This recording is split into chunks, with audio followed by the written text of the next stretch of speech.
room is exceptionally free for events in the summertime. Gentlemen, go in the room. What's your name? Master Kumar. What is it? Okay.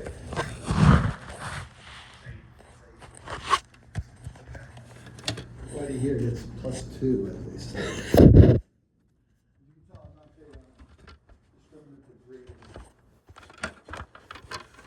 There are professional arts, so there's a good balance.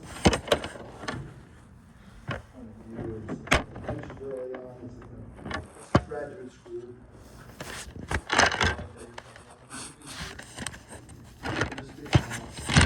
Workforce future.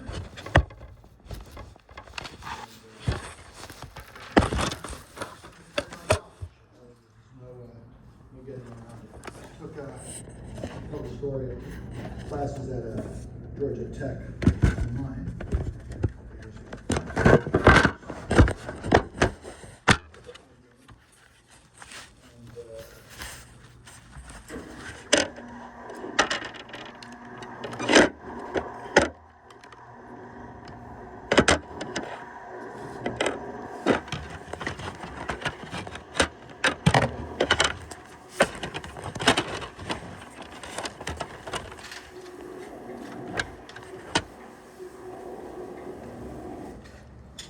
Hey, look who's here. It is well, we're up to 6, it's good, it's good.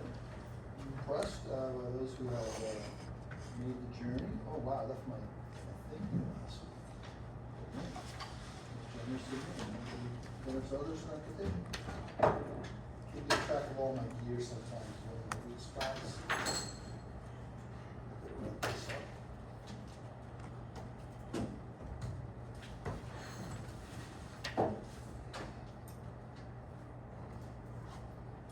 One of the undergrad biomedical engineering classes I took.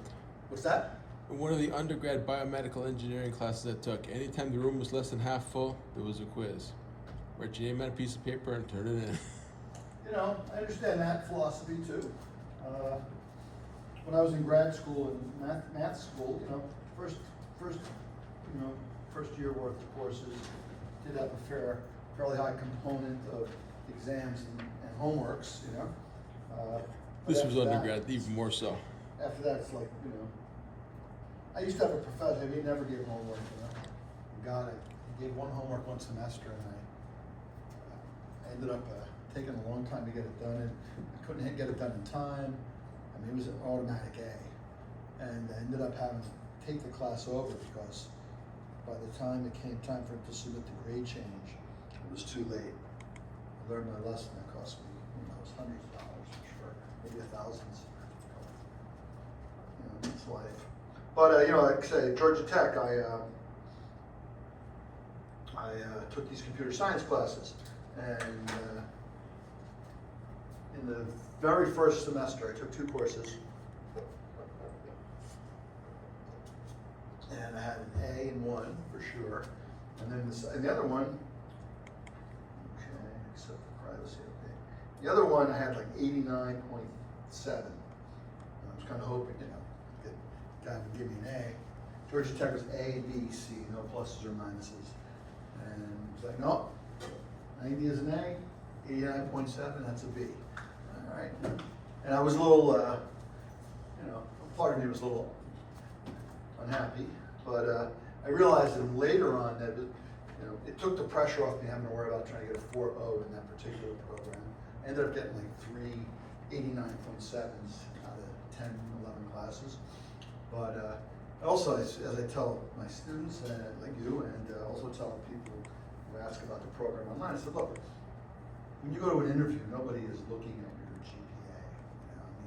You know, yeah, you know, if I see a 4.0, that's great, I got a 4.0, right? But if you talk to them, they don't know that much, it doesn't matter. And if you talk to someone who got a 3.2, they know a lot, it comes out, you know, so. Hopefully, if you are interested in being in this profession, you took the advice I gave about doing a lot of homework problems out of the hull, give you a lot of free time there, because just, you know, putting your pencil to paper or your computer, you know, to Excel, and trying to get to the whole answers is really how you learn how to answer problem type. So hopefully you went there and learned that. Okay, so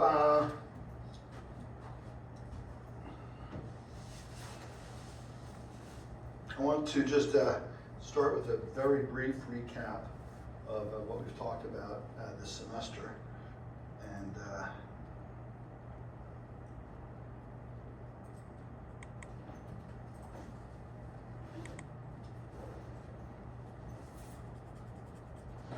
let me just pull up ahead a few line notes. Sorry. So, you know, we started the very semester. I think I probably talked about this with you.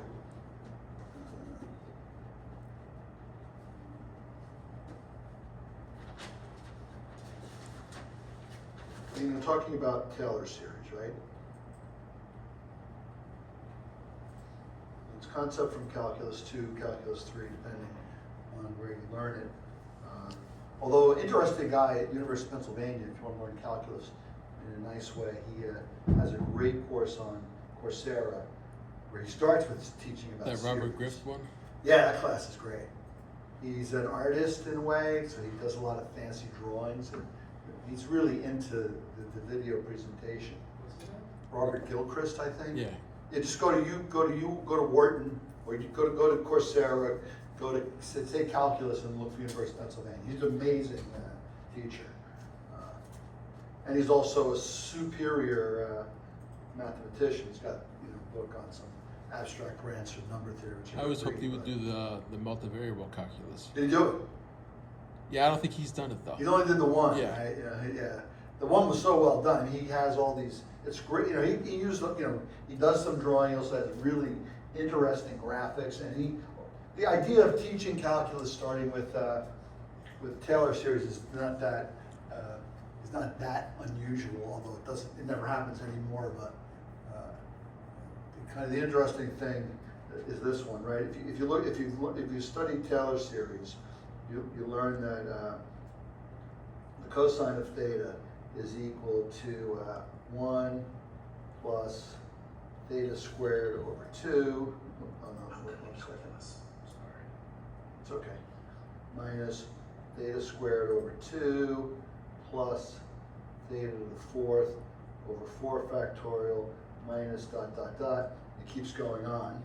And then you take the sine of theta, the Taylor series for that, it's equal to theta minus theta cubed over 3 factorial plus,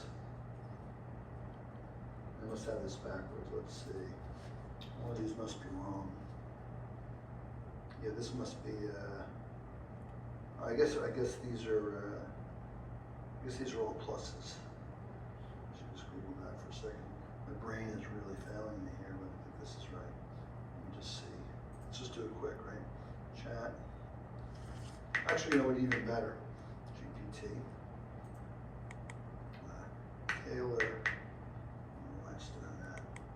Better turn the volume all the way down.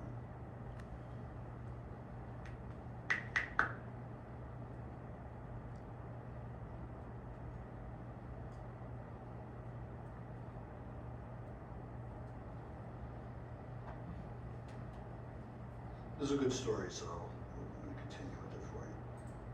Okay, so Taylor series. I just have to ignore that 4 cos x sin x.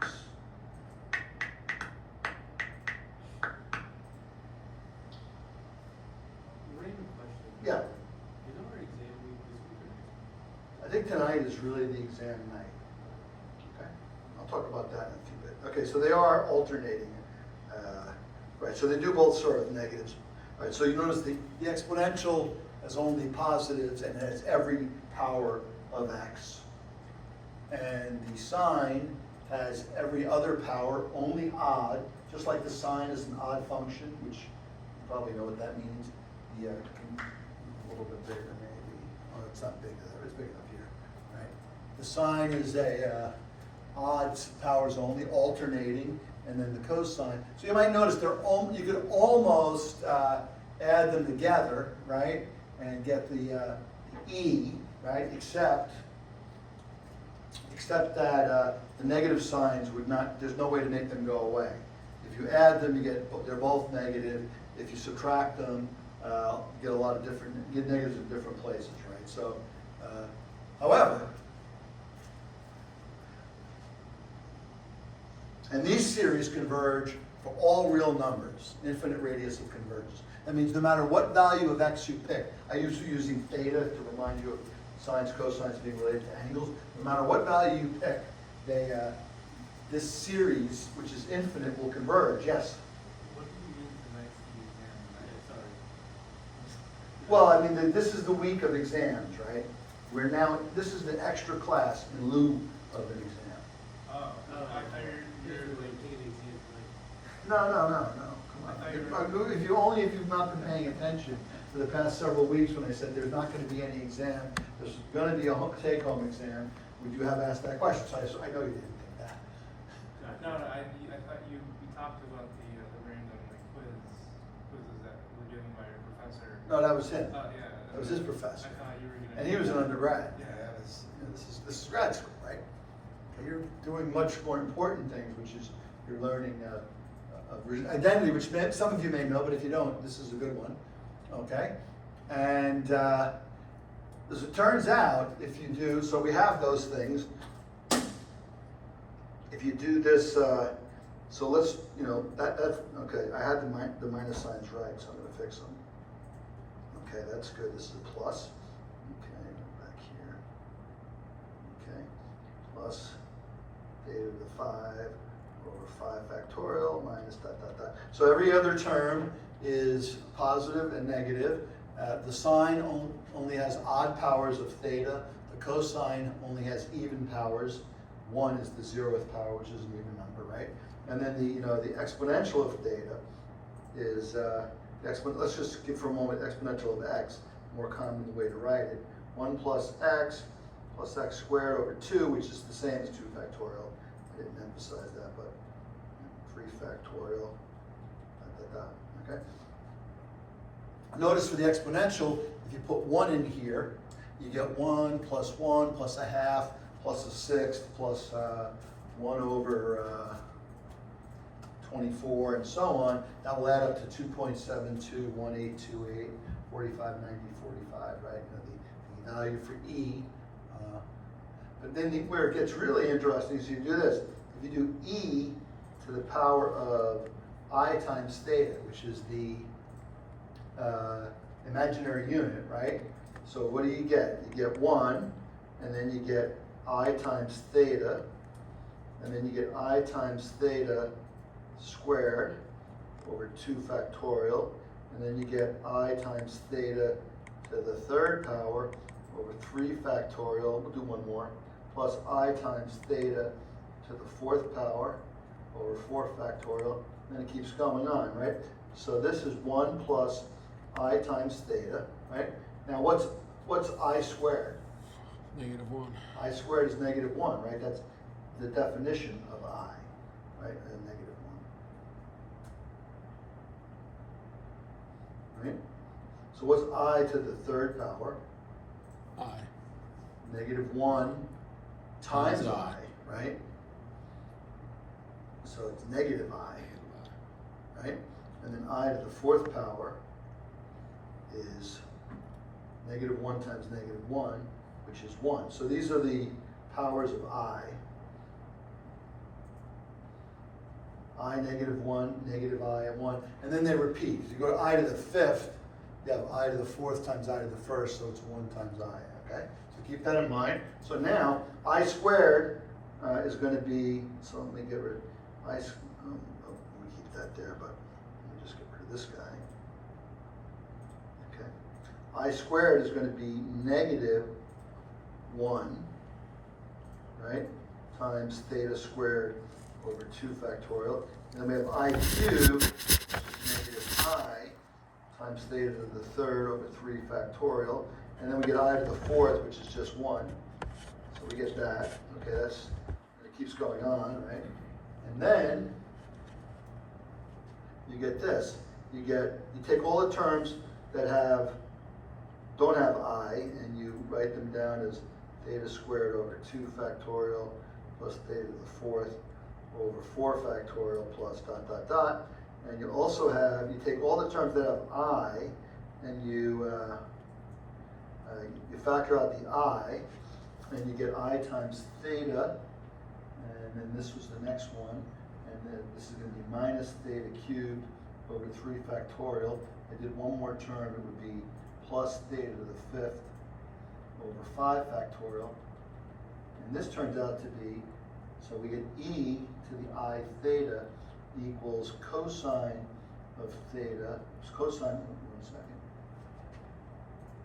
Oh yeah, cosine of theta, right, plus I times the sine of theta. This is the beginning of that Penn course that I recommend for you. Okay, if you need one. I mean, it may not, I don't know whether it's the best way to learn calculus the first time. If you've never seen it, because learning about the derivative and the integral is a little more important than learning about the Taylor series, right? But there's a magical relationship, right? And what happens if you do this? If you put e to the I pi, right? So you get the cosine. This, now the angle is pi. Notice the I has to be here. This is, you get the cosine of pi plus I times the sine pi, right? Do that right? Yeah, that's right. So what's the cosine of pi? Unit circle, right? Maybe -1. Yeah, no, the cosine of pi is the x-coordinate is -1, right? And the sine of pi is 0. 0, right? Okay, so e to the I pi equals -1, or the way it's often written is that e to the I pi plus 1 equals 0. This is actually called Euler's equation. I guess he figured it out first. And you can see what makes this magical is it's got the 5 most famous constants in mathematics all in one relationship. E, I, 1 and 0 plus pi. I guess square root of 2 might be the other famous constant where Pythagoras they threw that guy off the boat in Pythagoras' time, right? Because he said, hey, you know what? One second, that's wrong. Oops. He said, if you have a 45, 45, 90 triangle, right? This is, 1, this is 1, this will be the square root of 2, right? He demonstrated that the square root of 2 is irrational, which means there's no fraction that exactly equals the square root of 2. You know that that's true, right? It's not a fraction. The way you write that is you said, suppose, P over Q equals root 2. P and Q in lowest terms. Okay? So you want to get what fraction would be the square root of 2? That's the question, right? So you square both sides and you get P squared over Q squared equals 2, right? Which just says P squared is equal to 2 Q squared. So what does that tell you about P? So P squared, right, is 2 times Q squared, right? So what kind of number is P squared? It's rational. It's what? Rational. Well, it's an even number, right? So P squared is even, right? So that's right. I'm actually going to write it here. Oops. I'm actually going to just change the location a little bit. That says that P squared is even number because it's a multiple of 2. And if p squared is even, p has to be even, right? Because if you take an odd times an odd, you get an odd. So p can't be odd. Take an even times an even, you get an even. P has to be. And odd times even doesn't matter because it's p squared. It's not, you can't do one of each. So p is even, right? So let p equals, okay, 15% on Korea. P is 2m. So even numbers are just multiples of 2. So in other words, I take an m and replace q squared. That's all I've done, right? So then what we have is p squared equals 2q squared. So p is 2m, squared is 2q squared. So I get 4m squared equals 2q squared. So dividing both sides by 2, I get q squared is 2m squared, right? Well, that means q squared is even, which means that q is even. So now we have q is even, p is even, and we have p and q is in lowest terms. So q is equal to, let's say, q equals 2n. But if you take p over q, you get 2m over 2q, 2n, sorry, which is m over n. So that's a contradiction, right? We said it was in lowest terms, but it can be reduced. So this is how, in the 5th century before the Christian era,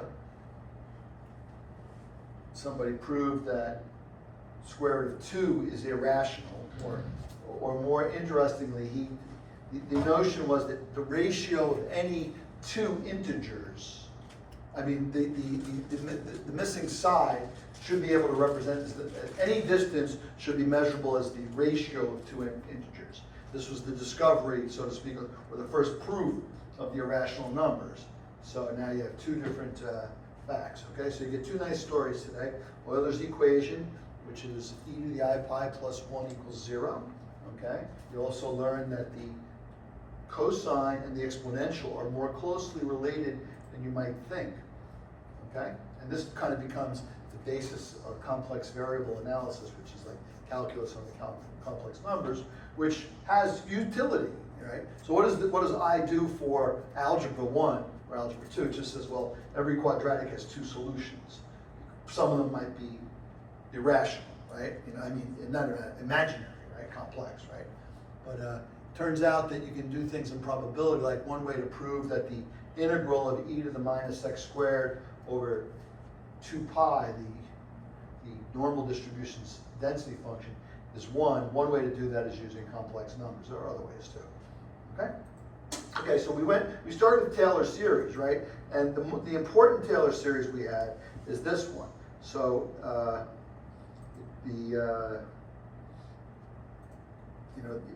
if f is a function of two variables, right?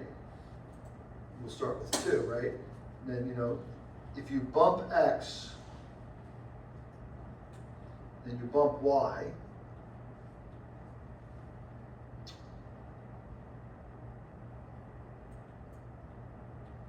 right? What do you get? You get, it turns out that the Taylor expansion says, well, your first guess will be, I didn't move at all. I'm at the exact same number. So what's the question here? Why is this question relevant to risk management, right? The answer is because I have a formula, f of x, y, which I'm using to value instruments in my portfolio.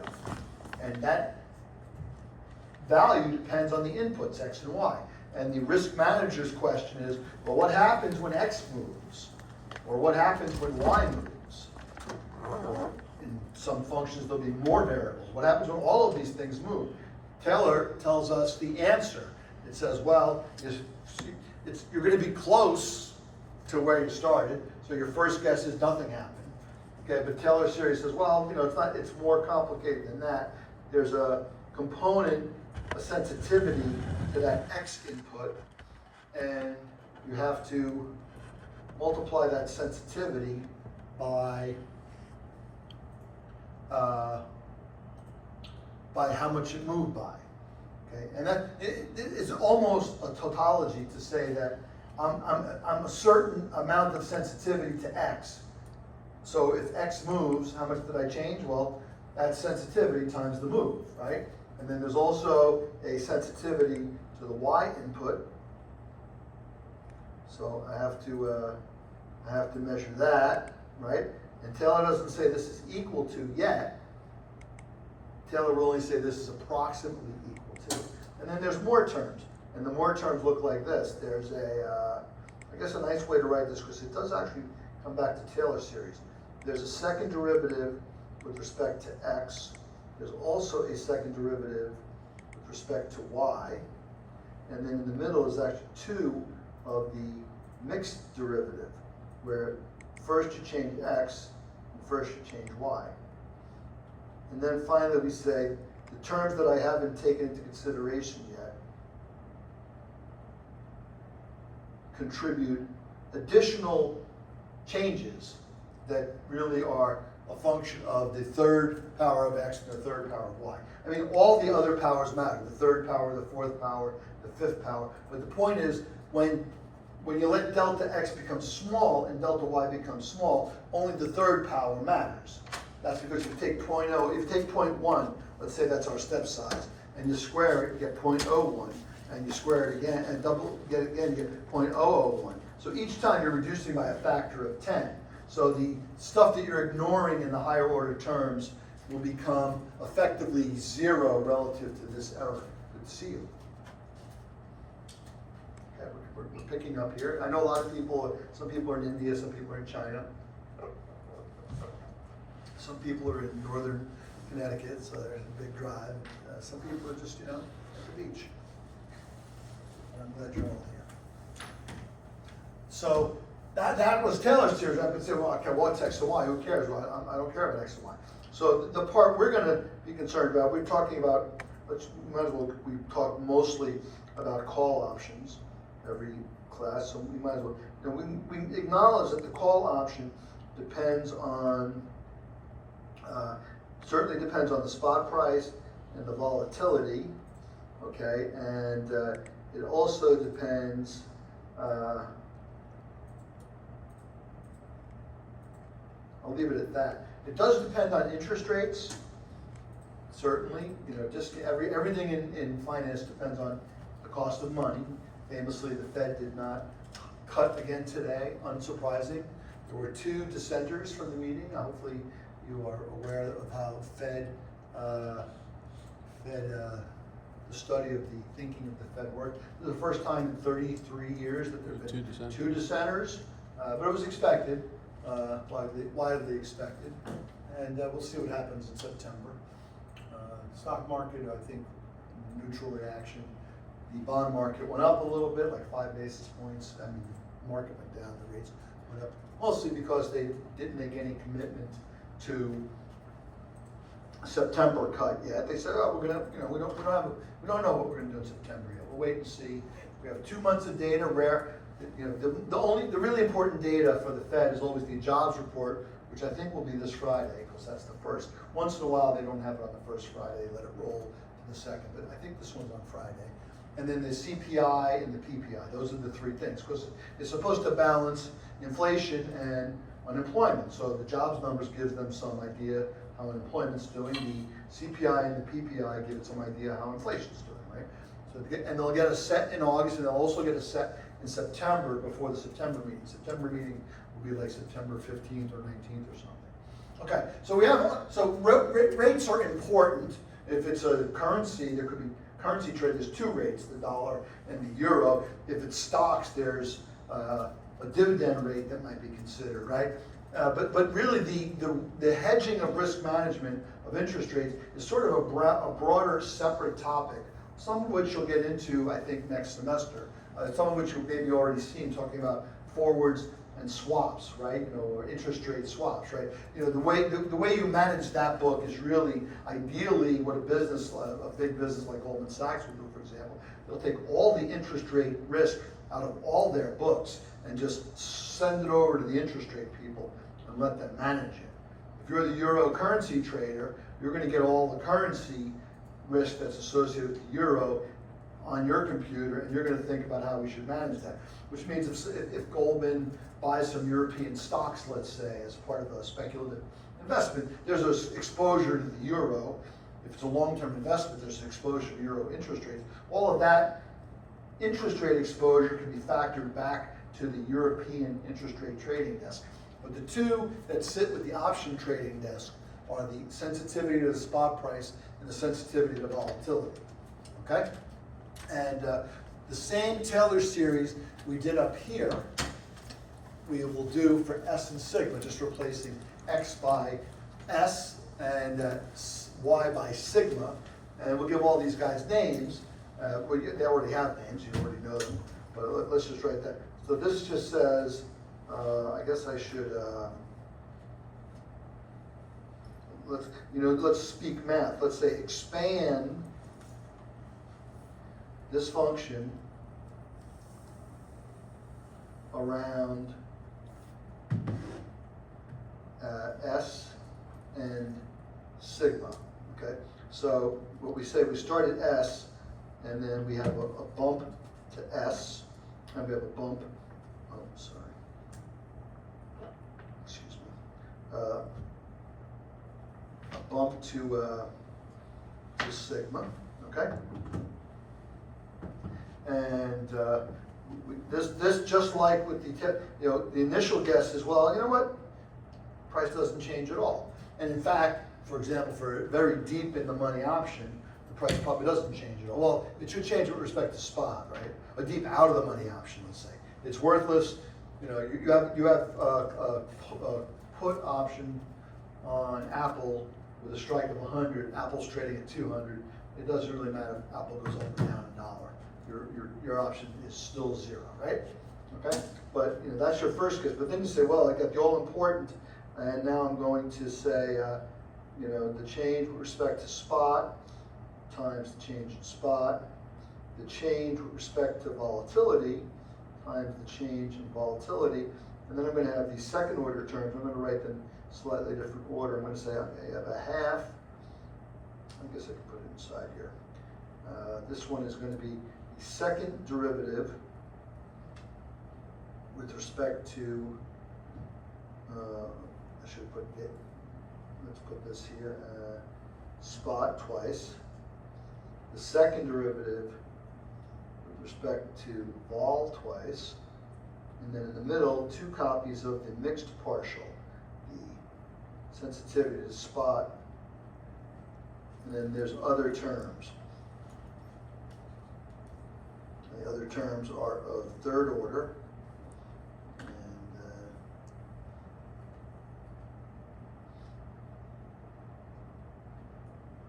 And there's a term in physics, I believe, for the third derivative, the change in spot, the change in the, so in physics, right?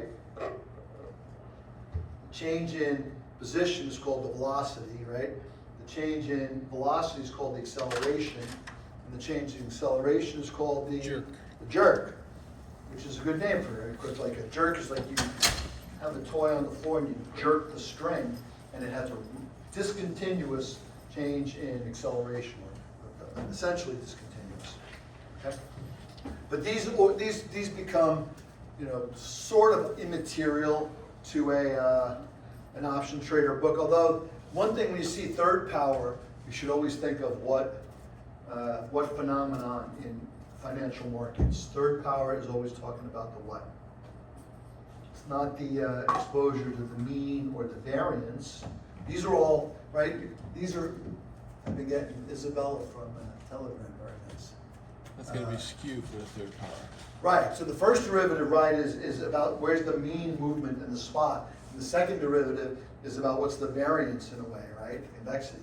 The third movement is the skew, and the fourth moment is actually the kurtosis. So we're kind of ignoring them with this expansion, but that just says, like, you kind of got to be aware that these risks are hidden, and they may not be as material as other risks on a given day-to-day, but over a long period of time, they could potentially be disconcerting. Let me just do something here.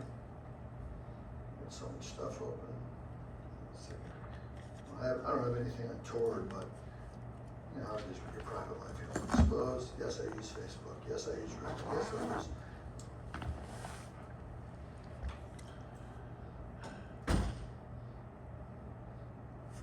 Oh, I guess what I normally do here is I just turn off the Wi-Fi, right? Okay, we're back.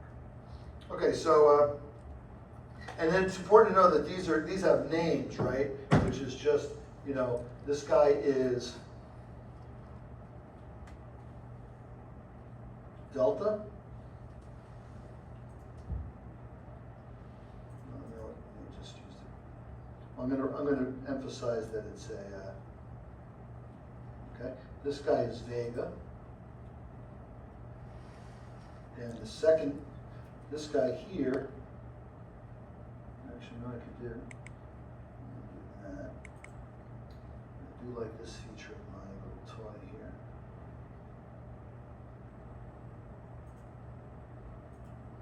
Let's put selected. Okay, this guy is Gamma. Oops.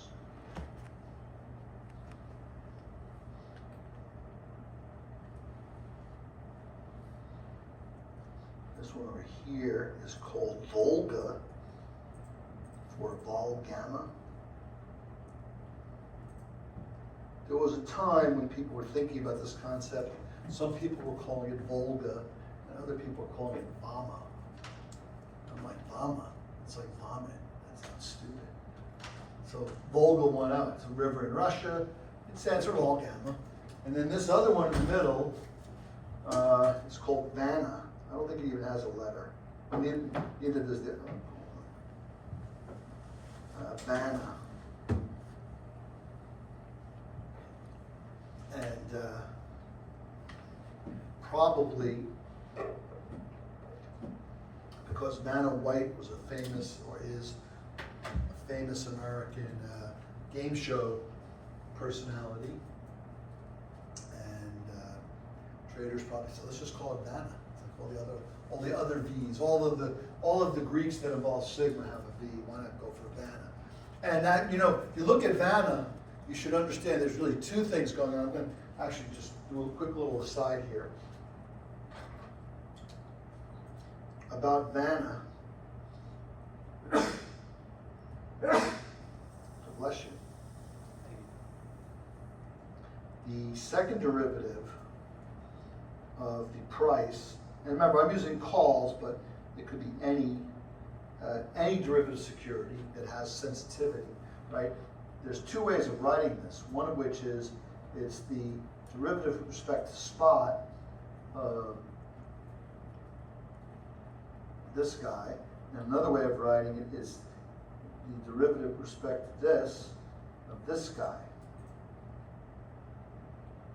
The fact that these two are equal is known as Clairaut's theorem in calculus, which says that for, generally speaking, well-behaved functions, specifically continuous partial derivatives of order 2, or whatever order, you can do if you do derivatives with respect to two different inputs, you know, if you think about, you know, think of the floor of the xy plane, right? You know, there's a derivative with respect to x, but then I go this way, derivative with respect to y, when I go this way. How much does the surface change, right? But I can do the second order derivative, the mixed gamma, as it were. And turns out that it doesn't matter which order you take them for continuous functions. And even, you know, which is pretty much any function you're going to think of. Mathematicians have to be a little more careful. You have to come up with a really weird function for which this property does not hold. But they have different meanings in finance to us, right? This one is the derivative with respect to spot of Vega. And this one's the derivative with respect to vol of delta, right? And this is kind of got you into thinking of the risk manager mindset, right? Which is that I have to be aware that I have exposure, and not only do I have first order exposure, but I've got these second order exposures, both of which are called gamma, right? Gamma itself is gamma, and vol gamma is gamma with respect to volatility. And We talked about what is gamma. We didn't spend a lot of time talking about vol gamma, but why is it a good name? First of all, it means convexity. Second order derivatives do mean convexity. We talked about it with gamma. The net impact of gamma is that you can buy low and sell high if you have it, right? Because of the way gamma works. And that's good. You pay in theta.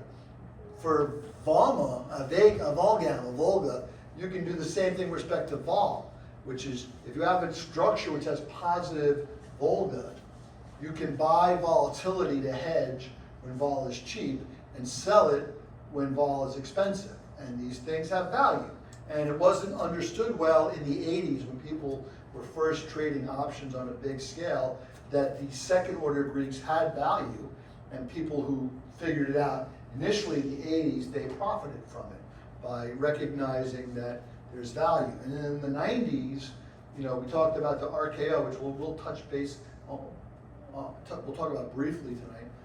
In the 90s, exotic options traders were the first people to realize that the skew that's valuable in vanilla options is embedded into exotic options, and for a long time, until people caught on, they would try to acquire skew or kurtosis cheap in the exotic market relative to the vanilla market, which meant that they could buy skew or kurtosis for cheap in the volatility market and then hedge it by selling it in the vanilla market. So they'd be sort of insensitive to both skew and kurtosis, but they will have booked a profit. So people are always thinking, when you work on a job, right, you tend to sit at the desk 50 hours a week, staring at the screen, staring at your position.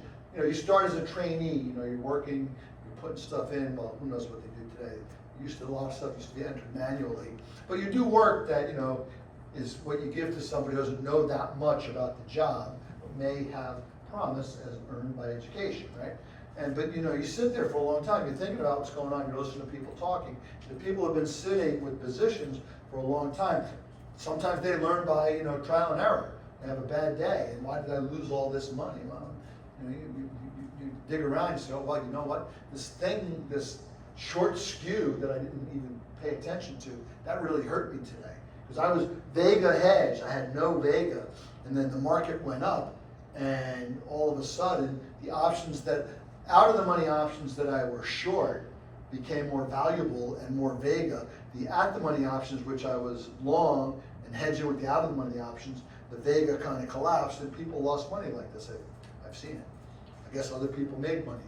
Sometimes I see people making money, but often nobody talks, when people make money, they're like, I'm a genius, I'm going to tell you. I just could see the market. I was making money, yeah, okay. But when they lose money, they're like, what the hell? What did I not see? And that's always, it's obviously important. But, it's as important to ask yourself, why am I making money as why am I losing money? I remember I had a student in this class a couple of years ago who had started trading currency, Korean won or whatever she was trading, and she had done very well, which I don't know if that meant she made $100 or $1,000 or $500,000. It didn't look like $500,000, but who knows, right? But I was like, there's a bit of a curse in there. When your first speculative trades go well, for example, if you were buying equity in 1999, the Nasdaq's going crazy. It's just up. Nasdaq went up like 80% in 1999. Much of it in the fourth quarter. And what had just happened in 1999, internet was coming, so people were very excited about investing in the internet. Online trading became a thing where you could, average person used to have to call up a broker and say, buy Apple for me. But now you can trade your own account. People got margin, and look, you put $10,000 in the bank, you borrow $10,000 from the broker, I should say.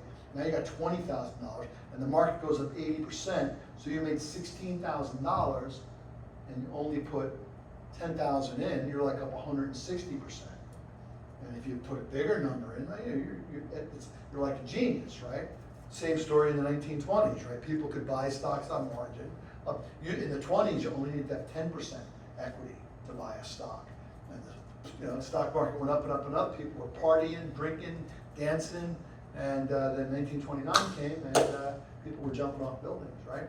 And similarly, actually, I'm sure there were probably some pretty sad stories around the crash of the U.S. stock market in 2000, crash of the Japanese stock market in 1990, and so on, right?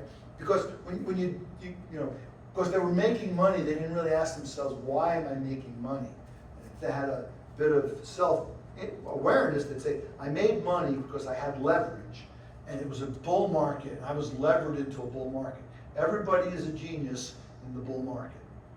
You know, the bear market is when, like, you find out. Warren Buffett, I believe, has the saying that when the tide is, when you know, the bull market is you're standing in the ocean and the water's warm and everybody's just relaxing and having a good time. When the tide goes out, you find out who's naked, because you can see there, you know. And what that means is, like, you know, when things turn bad, like right now, Warren Buffett is famously sitting on a huge amount of cash because he feels that the U.S. equity market is overpriced. He wouldn't say he's not going to say it's a bubble or anything, but, you know, he maybe wants to buy things when PEs are around 20, and a lot of things are like 25 or 27. He's like, you know, I'm not going to make it in the long term like that, okay?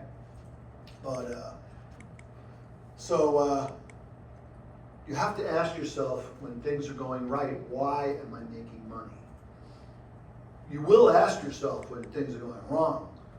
You know, when things go wrong, you can see your mistakes. You say, you know, I thought this was a good idea, now I realize it was stupid, right? But if it had gone up, it was still stupid. It's just that you didn't get caught for being stupid, right? You know, you always got to examine yourself if you're going to be a trader. And the same thing's true for risk managers, right? You have to look at people's books and say, why is this person making money? Now, the more diligent and, you know, career-focused people in the industry, they are always looking at the winners and the losers and say, they'll probably look at the winners more. Why does this person make money? I have a guy I used to work with making a huge amount of money in the power markets, and he gave a speech and was like, you know, he talked about what he's doing. And I said, all right, well, this guy knows a lot of stuff. And he sees the market out to 15 years in power. He sees it tomorrow, the next 24 hours. He sees it in 6 months. He sees the advent of renewables in Texas. He sees the AI revolution driving data center use. He sees all of these things, and over the period of years, able to formulate positions that will profit from them. So, for example, he gets a chance to buy some cheap wind power 5 years ago, and now today, that wind power is very valuable, and data centers are coming online. He's probably making a killing on that, right? You gotta pay attention, right? Okay. So we have these Greeks, right? And we just said that, you know, there's two different interpretations. What we did learn, and we're going to move on to a little more stuff on energy in a minute. We learned that these Greeks are important, and they're not as obvious as other Greeks. You know, most of this class, you know, the bulk of what we've talked about has been about gamma, right? It's all about how does convexity affect the position. And this kind of makes sense. If you think about it, prior to this course, your work was really focused on things like VAR. You know, VAR is most important. You know, delta S is still the most important thing, but it's also the easiest thing to hedge, right? And delta sigma is also pretty important, but it's also easy to hedge. You buy options, right? But these other ones are more fluid, and they require more advanced strategies. So I wanted to make you aware of them. Now, the one thing we talked about, and I'll give you there will be a smallish, maybe the assignment itself won't be small. In lieu of a final, I'm not going to give you questions. I'll do your midterms before the week is out, before next week. But I'll give you an assignment which is really about how do you hedge a reverse knockout with vanilla options, right? And what we learned about the reverse, and the double no touch, what we learned about the reverse knockout, right, was that because of the presence of the barrier, and it's got this strike over here, and it's got the barrier here. Because of the presence of the barrier, when spot is down here, it wants, gamma, it's like a vanilla. As long as the barrier, if you push the barrier out to infinity, right, then it's just a vanilla option. And vanilla options have positive gamma, so it would have positive gamma. And what happens with a vanilla option, right? Remember, gamma is really the change in delta. And the change in delta is sort of mild over here. It's maximum at the money, which means that delta, if spot moves by 1%, delta might go from 50 to 55, let's say. Whereas in the wing, when you get over here, delta is already 100, and it's not really gonna change. And in fact, in the case of, as time rolls down to maturity, this graph, this curve graph, will collapse onto the hockey stick graph, and the delta is exactly 1 on that slope, and it doesn't change. So what's the slope of this line here? Look up, everybody. What's the slope of this line?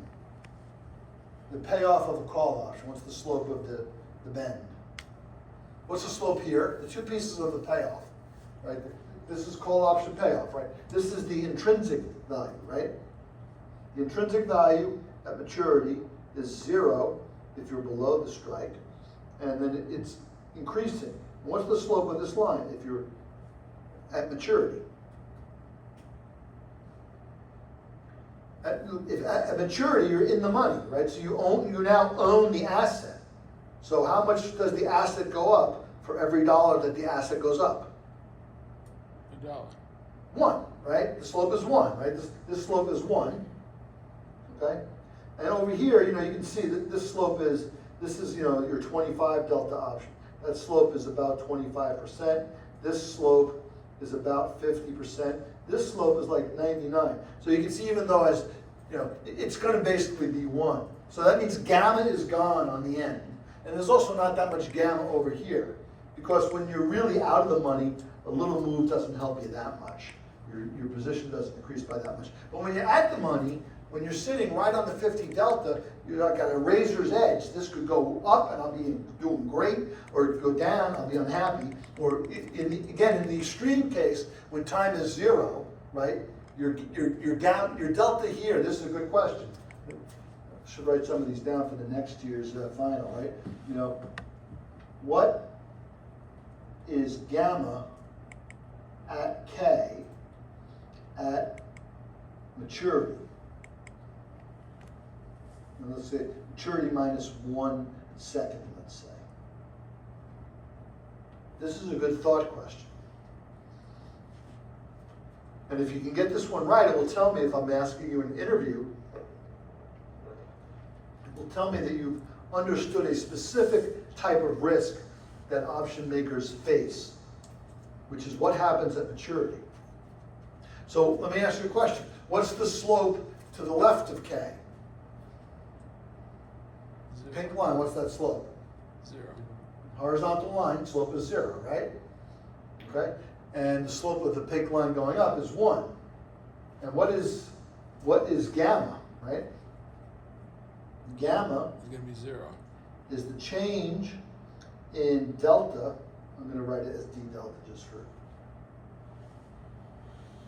the change in delta with respect to a change in spot, right?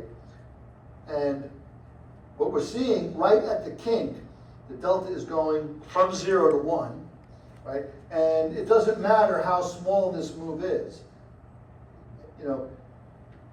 Let's just put as many zeros as you want, right? So what is that number? That's infinite by the way you do it. It's going to, infinity, right? And what's happening there is, right, here it is, it's 10 o'clock on a Tuesday morning, foreign exchange options are about to expire, and, the euro's at 115, that's exactly your strike. And what happens is, if the euro's 115.01, you're going to exercise and buy those euros. If it's 114.99, you're not going to exercise and buy those euros. And you're sitting right there on the knife's edge. And you're concerned, let's say you're the short, is, if the euro jumps 20 cents, 20 hundredths of a cent, right? In the last 10 minutes, you may end up with somebody calling you for 50 million euros that you're going to have to pay him 0.002 on. So big numbers like that. This might be, I guess, $100,000. Scale it up to 500 million euros. A lot of big swingers in the options market, currencies, right? So at that moment, you have this instantaneous uncertainty, right? Below the strike, you don't need any hedge. At the strike, above the strike, you need 100% of the delta as hedge, right? And that's called the pin risk, right? Because, it's coming up on 10 o'clock, and now all of a sudden, you're short 100 euros. 100 means 100 million, okay? and below the strike, you're up to 0, and then it moves again up, I'm short 100 million, and I'm down, I'm long, I got 0, right? You're whipsawing, right? And your concern is if you don't cover the strike, if you don't cover the delta, that, you know, right at expiry, something will happen, and the price will go up by like a penny, and now you've lost a penny on 100 million euros, which is like 100, which is like €1 million times $1.15, it's like $1.15 million, right? $1,150,000. Your bonus is 10% of that, so it's going to cost you $115,000 on your bonus. Call your spouse and say, yeah, we're going to have to cancel that vacation. I'm sorry. Not a happy day, right? Okay. So gamma is infinite at the strike at maturity, right at maturity. And away from the strike, what's gamma over here on this pink segment down here? How much is the delta changing along the whole segment? It's a horizontal line, so how much is the slope is what? 0. 0, and it doesn't change. It's 0, 0, 0, 0, 0, 0, 0, 0, and then it's 1.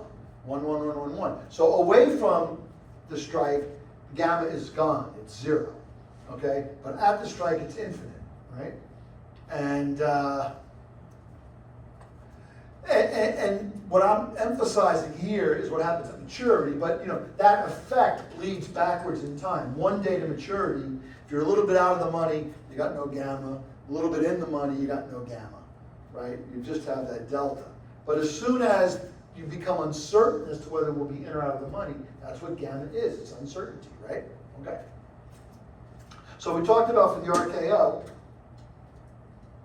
we said, well, look, you know, it turns out, so that's if it's a vanilla option, right? But if we bring, you know, we bring the barrier in, now we have this situation that this thing that looks like a vanilla option over here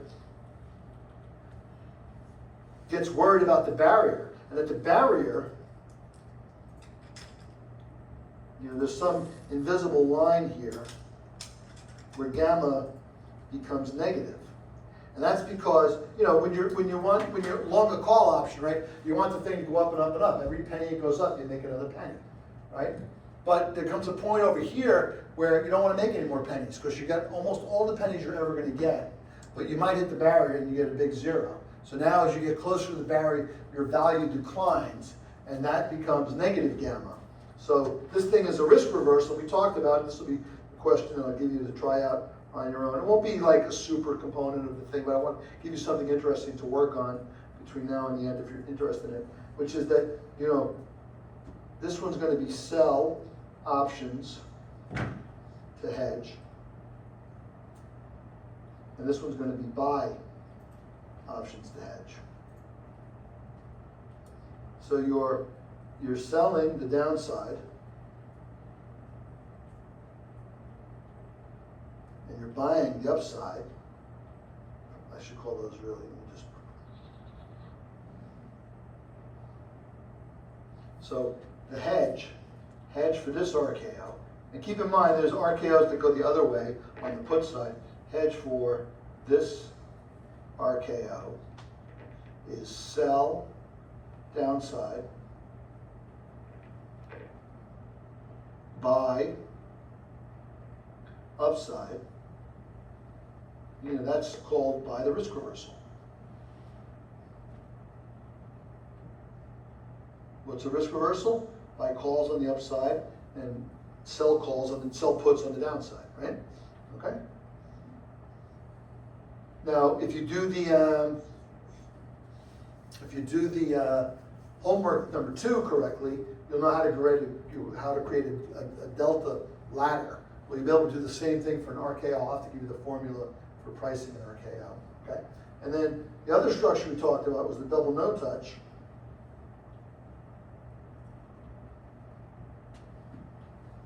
Right, which is when you're in the middle, you're happy. You get to the end and you get plus $1 million or 10 million. Let's make it exciting. I mean, $1 million would be exciting too, but is 10 million 10 times as exciting as 1 million? I think so, because we have not yet passed the point of diminishing marginal returns. Is 200 million twice as exciting as 100 million? Maybe. Sounds like it might be. But is it as life-changing? Probably not. Anyway, so this thing, this double no-touch, right? You get paid if you stay inside the range, right? And so consequently, you don't want movement at all. So the hedge is buy volatility. By now you should know that buy volatility means, buy a straddle, buy options.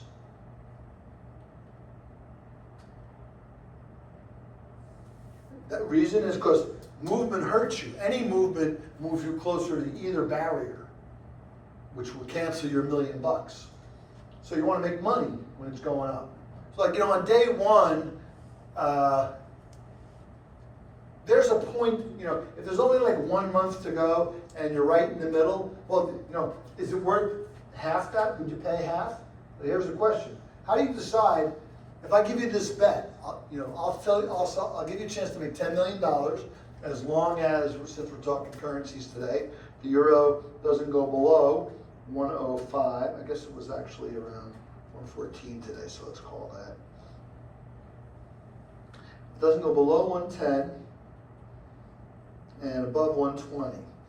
Okay? How much would you pay me so that I would give you $10 million if the euro stays in the range? And what's the really most important question to ask about the contract that I haven't specified yet?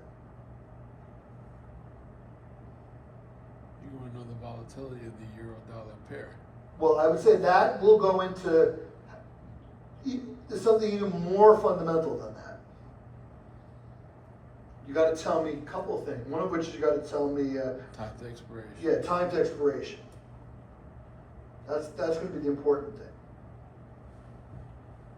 If I ask you, how much would you pay if I give you $10 million tomorrow, if the euro doesn't leave this range, how much should you be willing to pay? It's probably a very large number, like 9.5 million or more, at least on a probabilistic sense, because the chance of the euro moving 4 cents in one day is, I'm going to think it's probably, when euro's at like this level 115, I don't think it's ever moved 4 cents in the 20, 30 years that it's been alive. Yes? I have a specific question about the double no touch Yeah. as a product. Maybe my assumption is wrong, but I feel like a trader entering into one of these positions would have a strong belief that it would not reach either of the boundaries, right? Okay. So in that case, first of all, I'm assuming these products are very expensive, and then to buy straddle on top of that becomes even more costly. Okay. So knowing that, couldn't you assume that if you believe that you're initially entering the position because you think it's not going to reach the boundary, wouldn't a better way to hedge be just instead of buying a straddle, like, I don't know if there's like some sort of like volatility index for like, I don't know if this is currency or like equities, but wouldn't that be a more cost effective way of doing it? I know it's not tracking the underlying itself, but then I don't understand why you would enter the position as a whole if you're going to buy these really costly hedges. I know Okay. it's long. Okay, it's a good question. It's a good question. So first of all, let's just go through some parts of what you said. So you said, you imagine this is pretty expensive. Now, we're just saying now, well, if this thing expires tomorrow, which means it'll almost certainly not hit the barrier, I'm going to have to charge a lot of money. Probably like 98% or something like that. If the probability, the first element of the price is what is the probability, according to your model, that I have to pay you. Right? So if there's a 99% chance probability that I have to pay you, then I have to charge you 99% plus a little bit of profit, right? And look, that might be a good deal. You might say, you know what, I'll give you $950,000 today. You give me $1 million tomorrow. Why not, right? It's better than putting it in the bank and making 5% divided by 365 days, right? But let's take a more reasonable time, let's say it's like a month to maturity.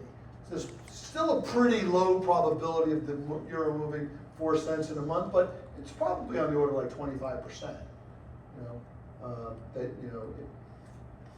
So if there's a 25% chance that the euro breaks this barrier, right? I should charge you as a fair value $250,000. Let's go to $1 million instead of 10 lines, less speaking, right? But then there are adjustments. First of all, I need to eat, and the salesperson who's been selling you this trade, he or she needs to eat too. So we might charge you an extra, $30,000, $50,000 or something. And then, you're going to shop around. You're going to call Morgan Stanley. Well, Morgan Stanley gives it to me for like $260. Why are you charging me $280? They're like, all right, we have a good relationship. I'll give it to you for $260 as well. Right? That happens, right? Okay. Second probability that kicks in is there actually tends. This is probably still true. It was the way that when something was worth 25%, it would likely trade at around 30%. But if something was worth 75%, it would likely trade at around 70%. And this is called over TV and under TV, where TV stands for the theoretical value. Turns out that's really baked into the strategy. Now your second question was, given that you already spent a lot of money to buy this thing, hedging by doing a Vega trade, right? If you're going to buy options, let's stick with that. We'll come to the index in a second. Would that be a good, now you're going to buy more options, right? Okay. So the first thing is, it sounds like you're spending a lot of money, but the thing you should always remember, right, is if I'm buying the double no touch at fair value, let's say 40%, right? And I'm buying the European options at their fair value, let's say whatever I spend on, then I have acquired two things that are worth what I paid for them, right? So I didn't spend money per se. I elected to put my cash on the table because I think that the combination would work in my favor. Now, before we get to that, if I am the speculator and I've got a feeling that the euro is going to be somewhat range bound, and if someone tells me they're going to charge me 50%, and I think it's probably worth more, I'm not using math, my feeling of the market is I think it's probably worth about 70%, I'm probably going to buy that. I'm going to say, yeah, I think that's a good deal. And if I do buy that, I'm probably not going to hedge, right? Yeah. Because I think the market's going to be quiet. And you gave me a cheap price on the market realizing my opinion. And I'm going to like that, okay? When I say about the hedge, generally speaking, we're really kind of talking about the seller of this trade, right? Okay? Like I'm a bank, right? I'm Goldman Sachs, right? I sold this trade to you. I don't care what you think is going to happen. What I do know is that by being short this trade, I am wishing for the market to move a lot and break the barrier. So that means, and the calculus would bear it out, that I'm long volatility because I want volatility. Well, if I'm long volatility, that's going to show up in my book as long volatility. I got positive Vega. And my hedge for positive Vega is going to be to sell volatility. So if you call me up or you text me on the machine and say I want to buy a double no touch on the euro, staying in the range, I tell you 50% is the price, and you say mine, which means I want to buy one. Now I'm like, okay, now that book hits my position, all of a sudden I've got a lot more long Vega.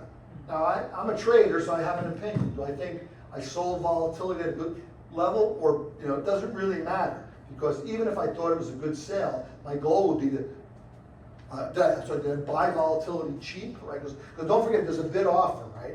When I'm making this price to you, I'm going to tell you 50 at 52 or 50 at 55, which means I'll buy it from you for 50 cents on the dollar. I'll sell it to you for 55 cents on the dollar. So at that moment, once you trade, I've already earned the Vega spread, as it were. And I did that by putting, where did the 50 and the 55 come in? I put 10 vol in, and I get 50 as the value. I put 8 vol in, and I get 55 as the value, because it's negative Vega, so it's going to reverse, right? Is that right? Let me see. So let's just do that calculation together. So the double no touch, sigma equals 10%. And then the double no touch, which one is more valuable?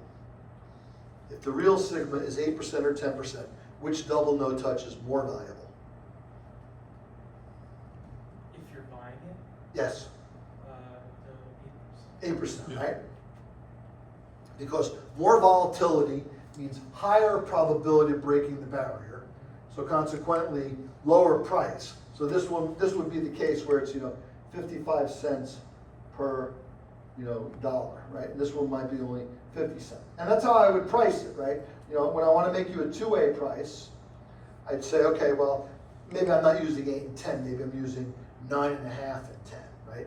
But the point is, I say, well, if vol is low, I'm willing to buy this. I said, when I do this, I say, let me pretend volatility is low, I'd pay him 50 cents. Let me pretend volatility is high, I'd charge him 55 cents. I make you that price, and then I don't care what you say, in a way. Whichever one you say, okay, either I get long vol or short vol at my preferred level. Either I bought vol at 8, or I sold it at 10. Either way, if the real vol market is 9, I probably want to do the Vega hedge. And then I'd capture that 1% spread on the Vega, okay? But you, the speculator, you liked your deal, so you're happy. Now we're both happy. You got the risk that you wanted. I'm the market maker. I hedged my exposure to you, and we're done, right? Now, could you use the volatility index to hedge this? And the answer is definitely you could. It's an interesting question about, and I'll tell you what's interesting about it. I haven't looked that much at vol variance swaps and vol swaps, but one characteristic that a straddle will have, that the double no touch also has, is that the Vega is going to be, I'm pretty sure, I could be wrong about this, I'm pretty sure the Vega of this transaction is going to be at the maximum when you're in the middle. The closer you get to either barrier, the more likely things are going to go bad for the owner. So it doesn't really matter how much vol is, because how much vol changes, because like if we're like we're at $1.19 and there's still a month to go, it's like this thing is going to break. So there's not that much Vega. But if it's down to $1.15, changing the vol has a much more intense impact on the price. Where the volatility index, I think, does not have that. Regardless of where the spot price is, the volatility index is probably always got the same Vega. Like you basically buy $100,000 worth of Vega, and the vol, you buy enough. Well, it is. That's what it is, right? You buy a certain amount of the VIX at 16, right? You buy 100,000 of the VIX at 16, and it goes to 17. You make 1 point on 100,000 shares of it, right, as it were. So it's an interesting question. I think probably the straddle hedge is the right hedge. But it brings up, this relevant question is, how does the hedging instrument match the exposure?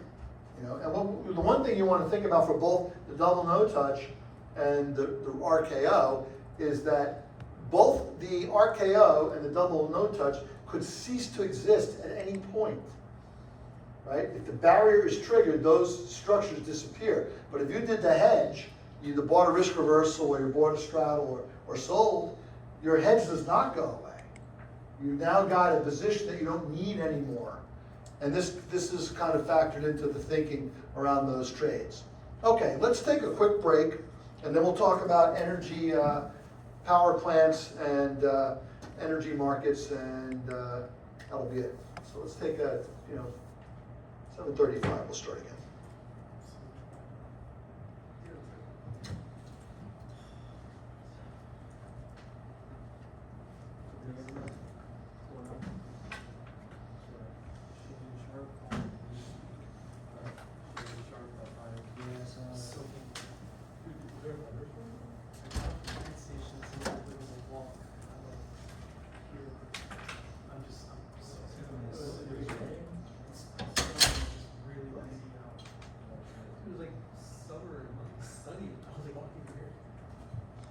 believe it, I can see it. It's shivering. It's like 3 hours from the office. Oh, no. 3 hours. Yeah, Stanford to West Haven, West Haven to West Hartford. It's tough.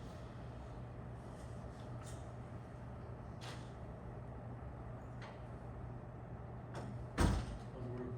It's good. Busy, but good. Seldom. Yeah. How about you? Dude, sucks like all You're kinda done, right? I've been done with this job. I've been applying very, very elementary, see what's out there. Yeah. Bro, they changed this. The Mr. Falafel? Yeah. Yeah, change Charlotte. I just gotta choose teacher back. I didn't really have those. Yeah, no, they keep changing it. They change it every single time.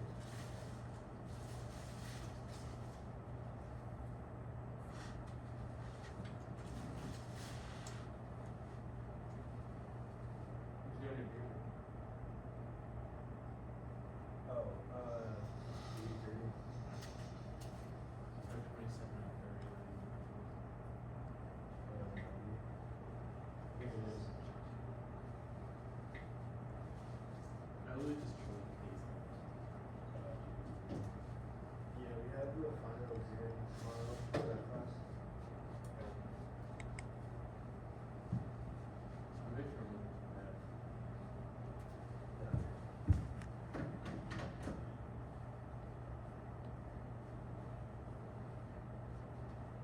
You getting fantasy ready? Yeah. Sick leave last year. I don't think we're putting in as much effort this year though. Why not? I lost the championship like 2 years in a row now. I'm kind of like, 2 years in a row instead of 3. What are Buffalo Bills? it's for like the 49ers, dude. You know what? People don't talk more about how good they actually have now than the last like 15 years. They did it now, maybe. Yeah. Yeah, they're like make the championship or they don't make the playoffs at all. Like every other year. You get like a high draft pick and some stuff. Yeah, just keep it going. Yeah. Them getting Steve Maxwell. He's like so. Yeah, dude, I wonder where he's gonna go this year. I mean, if Jamar's gonna go number one. Jamar, everybody's saying he's gonna go Saquon one. probably too. Bijan is pretty high projected. I don't think Saquon repeats because every year. Right, well, it's really cares. If I had like pick 3 or 4, I would pick like Justin Jefferson. I feel like he's just gonna be a piece. He was like weird right now, but Yeah.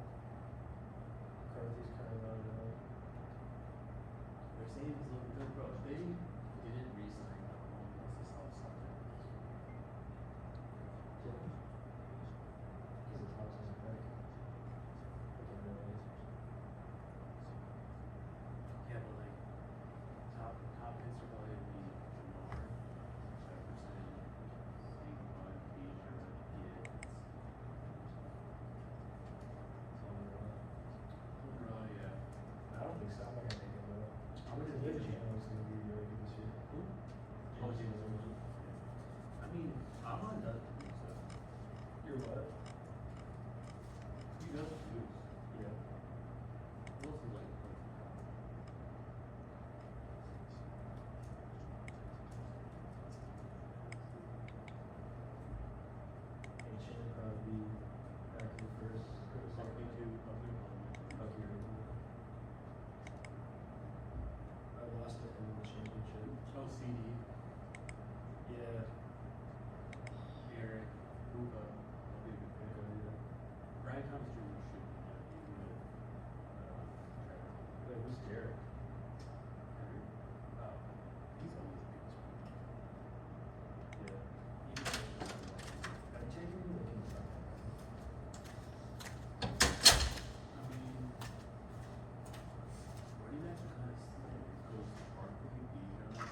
that's what happened to me. Rock Howard's cool. Who's quarterback? Just, yeah, he's still the best center in the league already. Dude, I think he's the best tight end in the league his rookie year. Yeah, he's all pro. He's also just a decent college too, so he carries over. He was a beast like his freshman year, and he had like stayed 2 years just giving me for I don't know why. Drake London, nothing. Yeah, man, George Kittle would be up. I did him like every year. He was really good last year, but I stay away this year. There's gonna be younger options. AJ I'm Brown. gonna trade Brad. Yeah. I feel like he'll go low this year because he only got like 1 touchdown last year. Laporta too. He didn't break out like he was supposed to. Yeah, there's too many people on that team. Dude, Mark Andrews was always solid. Even though we didn't have the best like He was like cold last year for like for the first couple of weeks, and then he like steady. He's good. I just remember everyone freaking out like week 1, week 2 because they didn't like him. Yeah, yeah, he went off that first week. I remember. And Andrews didn't even have like a catch, and he dropped like the game. Yeah. He's Tucker Pratt. Tuckers. Yeah. How it's not. Did you take Josh Allen in the third? Josh Allen. I mean, it depends. Like, if quarterbacks go high. In my league they do, so I always grab people in the back and then Yeah. first out. I mean, you could get something like a Daniels too, like a little bit later. Try to get Dak. I feel like he's gonna go low this year. Baker throws for a lot of TVs too. I lost him, dude. I lost like all the Bucks players against the Panthers, that's why. I can see like Caleb Williams also having a good year. They do.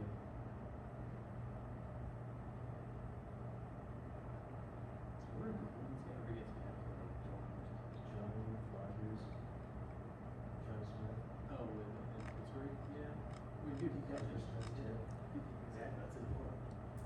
No, he catches passes. He was doing better than Pittsburgh.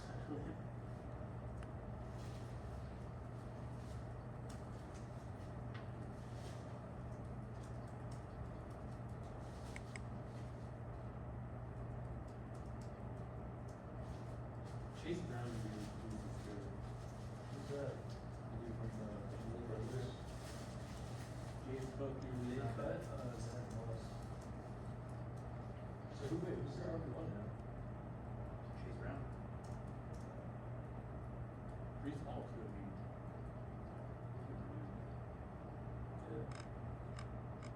A late round pick, James Conner, he always gets yards and touchdowns.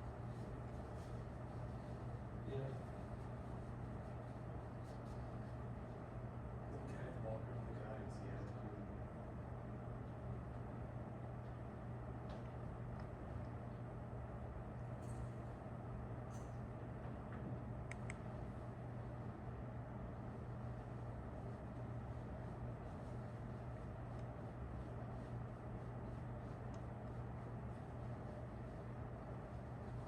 Levi Hall, Kyle Murray. He's good. It's just his team. No, sorry, no. He's doing. Bryce Young. I don't think he's big enough. What? I don't think he's big enough. Yeah. Dude, you know who is apparently also suffering in this baseball is Dylan Gabriel on the Browns. I haven't been paying attention to that battle he's losing in. I just saw something on Twitter today. He's just doing big skills and that and but It's gonna be fine. he's gonna pick it too. His pick is not bad. Yeah, he's not gonna carry full forward. There's no way they can. So I think either I think it's gonna be out. I'm probably trying to. Let me take it. Because then why would they just sign him anyways? That's true, but there's teams that need more backs. Like injury happens, like the Jets. The Fields just went down. Yeah.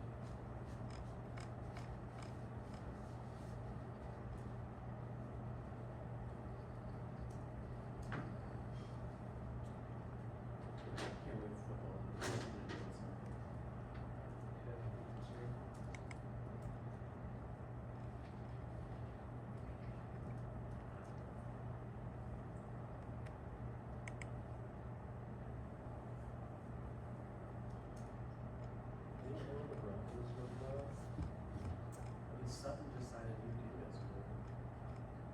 right back.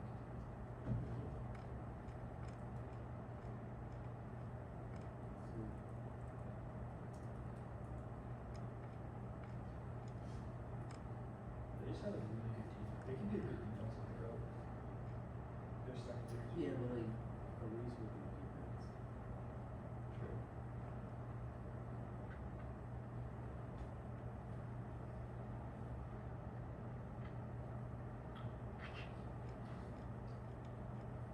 The Marion Hampton could be good on the Chargers. As a rookie, so they'll have like every wide receivers.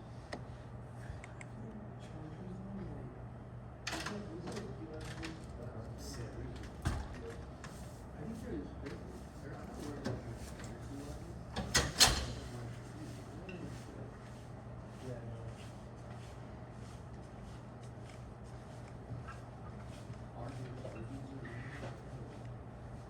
Yeah, I see that going on.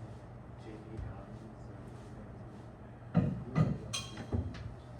I think that's everybody, yeah. All back. Just about.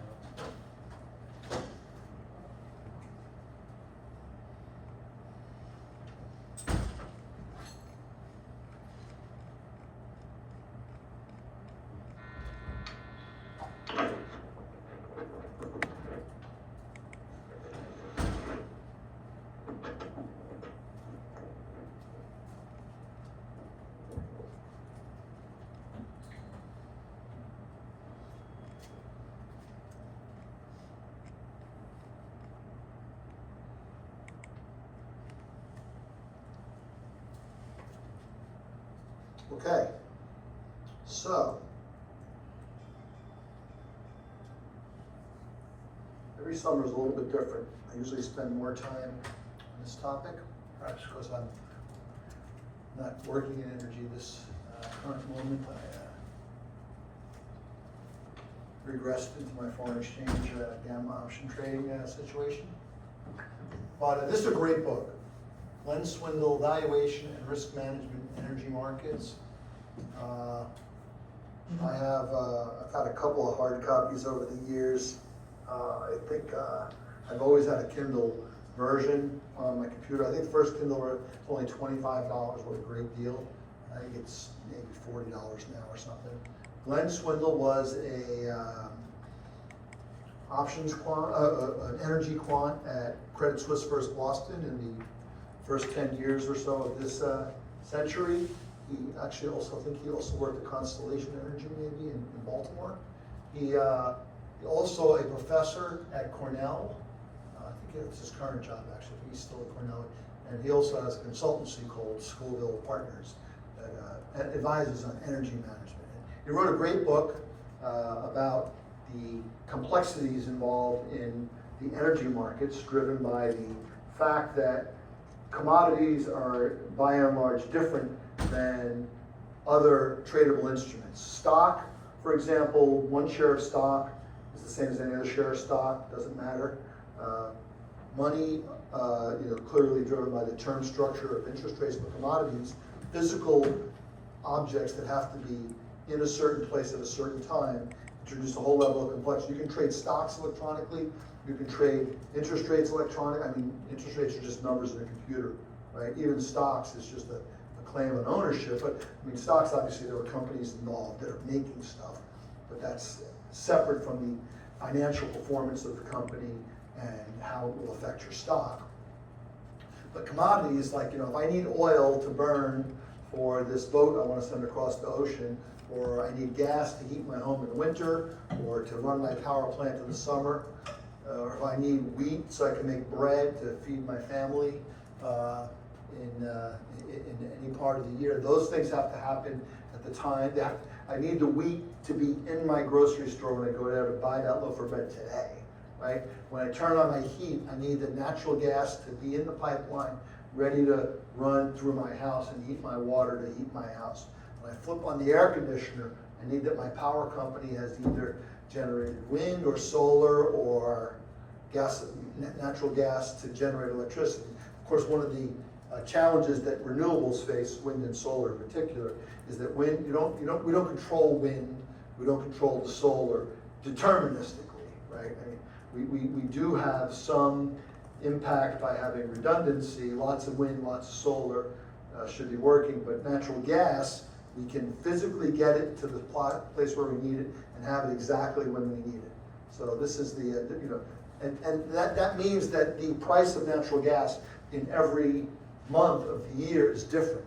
And not only in every month of the year, but in every location in the United States. Whatever I say about the United States would be true globally as well.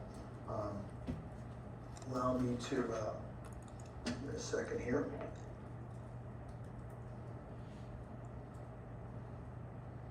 This state is so screwed up, you pay twice as much for electricity in the winter as you do in the summer. What is that? This state is so screwed up, you pay twice as much for electricity in the winter as you do in the summer. Why is that? They don't have local generation. They don't have what? They don't have enough local generation. In the wintertime? Yeah. Okay.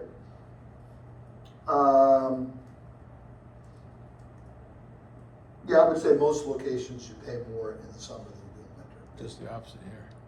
Here, maybe, yeah, but it's sort of anomalous. But there are plenty of issues associated with the power market that are challenging. I want to go to, All the nuclear plants are shut down. what's that? All the nuclear plants are shut down. Well, yes, that's another question, There used to be right? 3 at Millstone, there used to be 1 at Connecticut Yankee and the Connecticut River. Yeah. Hold on a second.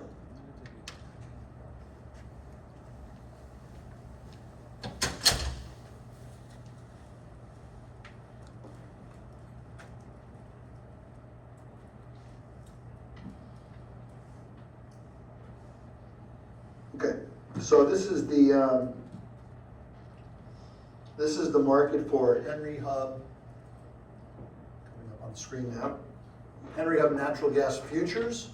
So Henry Hub is a location in Sabine Pass, Louisiana, where 16 different natural gas pipelines connect both intrastate, that is only Louisiana, and interstate, goes to other states. And up until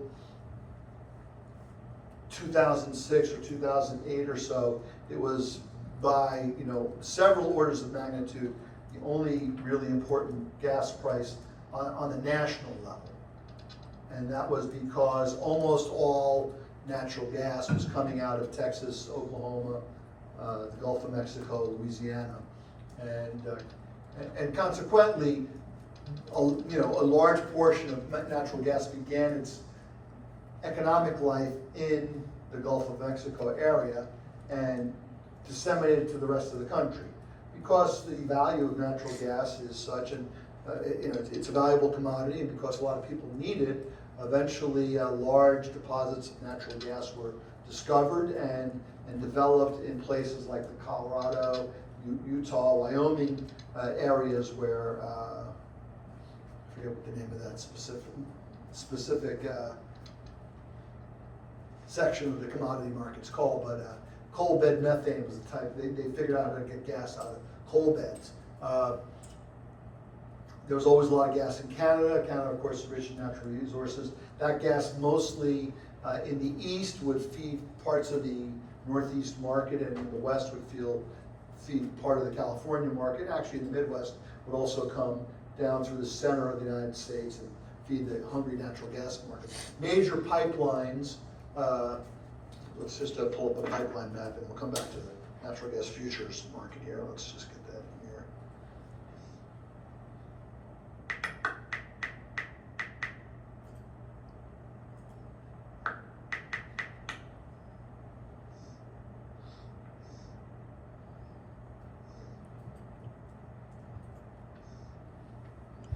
Yeah, I think this one's probably the most. No, let's just go. So you can see Sabine Pass is like kind of right around here. But these are all the major routes that are used to transport gas throughout the United States. And you can see because of the presence of the commodity in the Gulf states and also in the offshore area, and also here in Oklahoma. This area became a central clearing point. We also see where the pipelines go.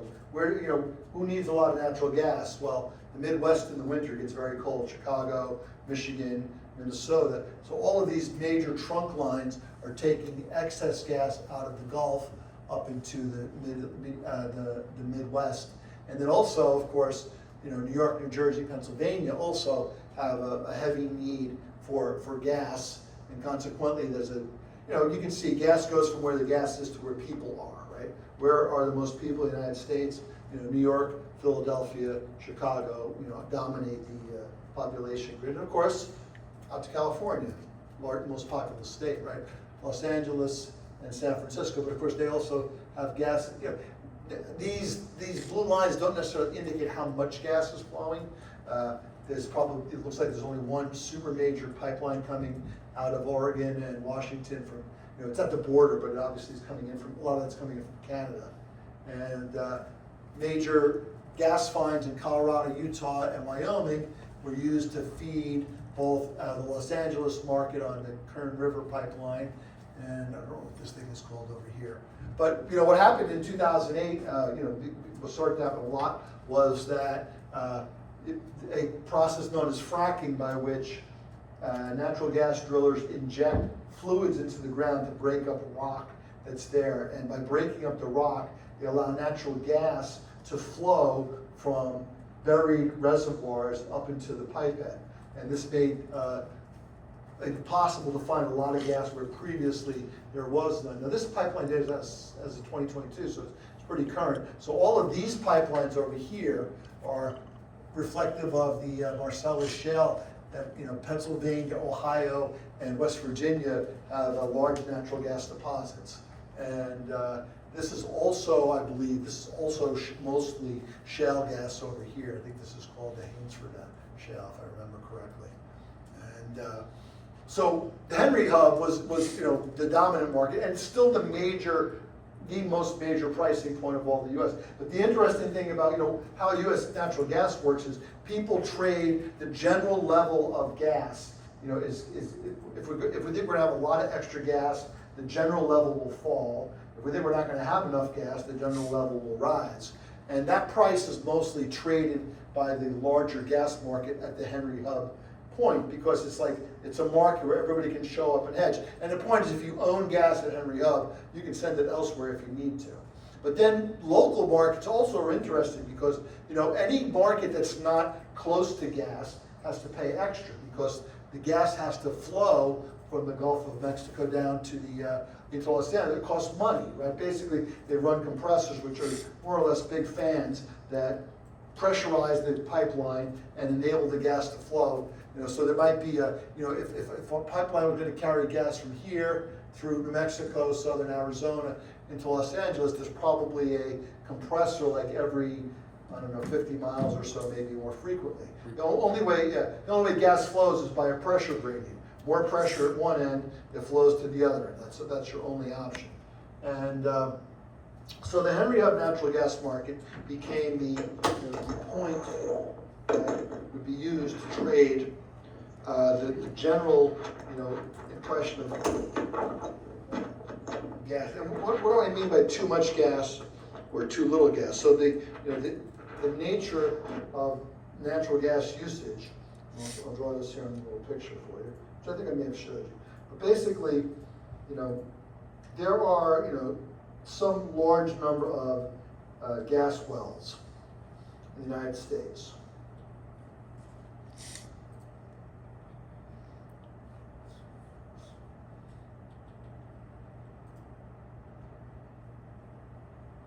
Let's just say it's 10,000. It could, maybe it's 100,000, right? And the nature of the physical nature of a gas well is that when you punch a hole in the ground, the gas is under pressure. It comes out of the ground very quickly. And then the pressure gradient between underground and above ground equalizes, and then you have to kind of suck the gas out of the ground using compressors again. And then eventually you can't get any more gas out of the ground because the pressure on the outside and the pressure on the inside are equalized, and gas won't flow. And then that well is basically done. But because there are so many, so the life of the of a natural gas well tends to be about 20 years, although these fracking wells tend to be about 10 years, I think. 10 years, 20 years for old wells, which they could be productive. An oil well, on the other hand, could be productive for like 40 years. That's why if you drive across, certain places in Texas, for example, you'll see a lonely, farm with just one derrick just kind of cranking oil. The thing may have been there for 30 or 40 years, because even today, it might only be making 1 or 2 barrels of oil a week, but if they're making, $300 a week on that oil, and they can sell it, it only costs $50 a week, let's say, to run the derrick. Well, it's $250 a week, times 52 weeks, keep it running, right? There comes a point when it's not worth it anymore, and then the well gets capped, right? So every month, every single well that's out there is producing less gas than it produced the month before. That's the nature of the decline in gas. But new wells are being drilled all the time, so you more or less have a steady state production of gas. Because as old wells wind down, new wells get pumped, and more or less the total volume coming out. The line itself may move up over years as new finds and more demand for natural gas makes it, but generally speaking, it's fairly constant for a while. But the demand is highest in January and February, lowest in the spring and summer, and higher again in the winter. So you have this problem where this is the supply, right? And then this is the demand. So you can see the problem is you have a shortfall and you have an excess, right? In the spring months and the fall months, which are called the shoulder. I mean, this thing will pick up a little bit in the summer because people do need air conditioning. There's a mini peak, but that's just a broad. Maybe it should be a slightly different. Maybe it should go up a little bit like that or something in the summertime. But so how do they deal with this this imbalance? And the answer is natural gas storage, right?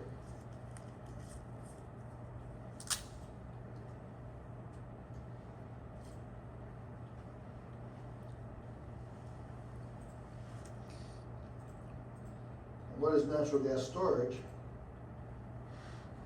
Big hole where gas used to be.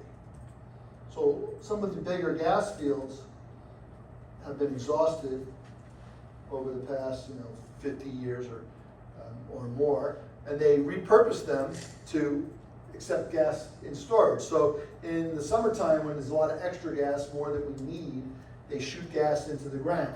And in the wintertime, when they can't get enough, they're shortfall, right? Then they pull it out of the ground, and that's a trade which we'll talk about in a few minutes, the natural gas storage trade. But what we see here is that what do you think the price curve will look like, based on so the pink line is essentially the demand curve, and the blue line is the production curve, right? So what will that do to prices of gas? This is where you put on your economist hat. It's going to be just the opposite of what the supply is. Well, yeah, so look, when demand is high, right, prices should be, demand is high, prices should be up, right? And if demand is low, prices should be down. Now, of course, if supply could just adjust instantaneously, then, there would be a different supply-demand equilibrium. Maybe the prices would be the same all year. If people could, if the second someone in the wintertime says, I need more gas, they could just turn the thing and say, here's more gas.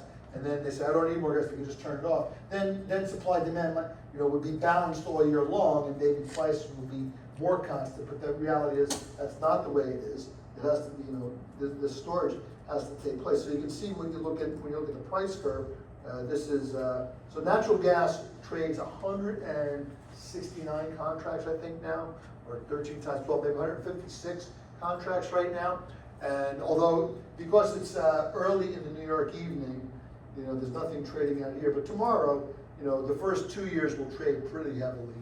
And but always the most action's in the front, so you can see, you can see it just getting started, right? But by the end of the day, there will be many thousands of contracts. I might be able to let me see if I can get yesterday's here. maybe. Yeah, you can see, this is yesterday's. This is the close. So, turns out today, by the way, notice something interesting. So today, it's already tomorrow in gas terms, right? But today, August 25 contract was the front contract. And if we go to the current quotes, September is the front contract. And the reason for that is today is the second last day of the month. Today's the 30th, tomorrow's the 31st. And the August contract and every other contract rolls off on the second last business day of the month. And the reason for that is to provide, at this point, if you were long August natural gas at 2:30 this afternoon when Chicago Mercantile Exchange closes, 1:30 out there, 2:30 here, you would have agreed to take delivery of 10,000 MMBTUs of natural gas, one lot, one contract. And it would be delivered every day in the month of September over a rateable amount. So you get, in September, you get 10,000 divided by 30 every day. And it would be delivered to your account in Henry Hub, Louisiana. And you would be expected to receive it, which means either you've arranged to have a pipeline to take it away for you, or you've arranged to put it into the ground until you're ready to take it, with people who own pipelines and who own storage facilities. Now, of course, as we talked about briefly in the other day, if you are just like Joe Blow and you don't have those capabilities, your broker will not let you take the contract to the final day. He's not going to say, Cliff, I know you're good for it. There will be 10,000 units of gas on your doorstep. Just make sure you're ready to take them away. Now, they say he's not a player in the physical natural gas market. A week ago, or 2 days or 3 days ago, they would have closed his contract if he did not do so himself. 7 days before the end, Interactive Brokers will start sending you messages. You're not a physical player, essentially, and if you don't take action, we will take action starting 2 days from now, and we won't tell you at that point. You have 2 days, you're warned, okay? Can't complain after that, okay? So August settled at 303, so whoever was long, and it was very light volume in August. Look at August versus September. September had 117,000 contracts trade, and August only had 2,300. So August is done. Everybody, the only thing that happened on the last day of August was people did small balancing to reset themselves, because the market will exist tomorrow for August gas. It just won't be a futures market. It will now be a purely physical or financial forwards contract market, okay? But, so how much money is 117,000 contracts? Well, one contract, or a lot as it's called, LOT, is 10,000 MMBTUs times $3, the price of a single MMBTU.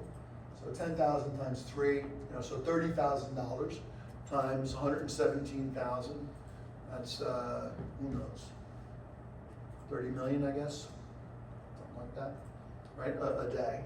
That'll happen every day. Right? You can see a lot of action October, November, December, January. All these months are pretty active. Every month will become more active as it gets to the front. And notice the prices. September 311, October 320, 356, 415. Peaks in January at 446.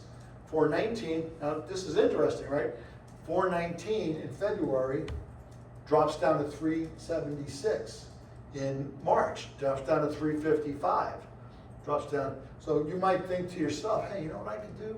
Well, let's take this. I could buy that September gas for 311, right? I'll buy the gas, I'll hold on to it, and I'll sell it in December for $4.15. How much will I make?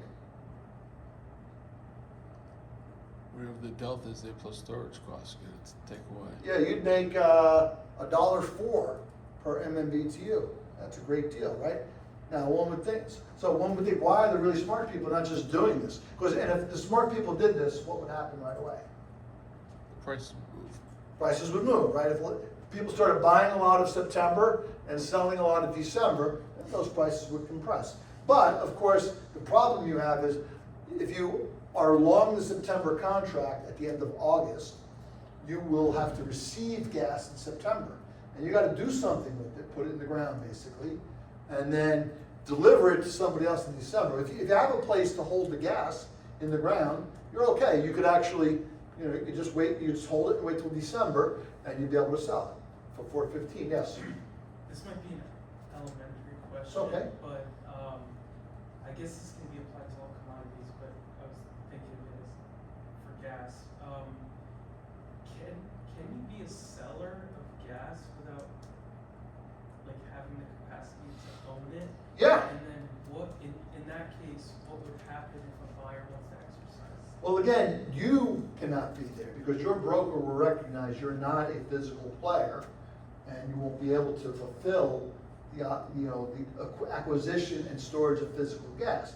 But Mercuria, my most recent employer, would be able to do that. Even if they don't own the gas, it's understood. First of all, there's always going to be a physical gas market every day. Like in the month of August, right? You can buy gas at any physical location if you have the team set up to do this. I can buy gas from your company and say, look, I need to buy 10 lots of gas for delivery in Los Angeles City Gate tomorrow morning at 10. And they're like, you got it. And then, I'd be buying it from someone who I know can get gas there. You'd be selling it to me who will know how to take it away. And we just change the money then, right?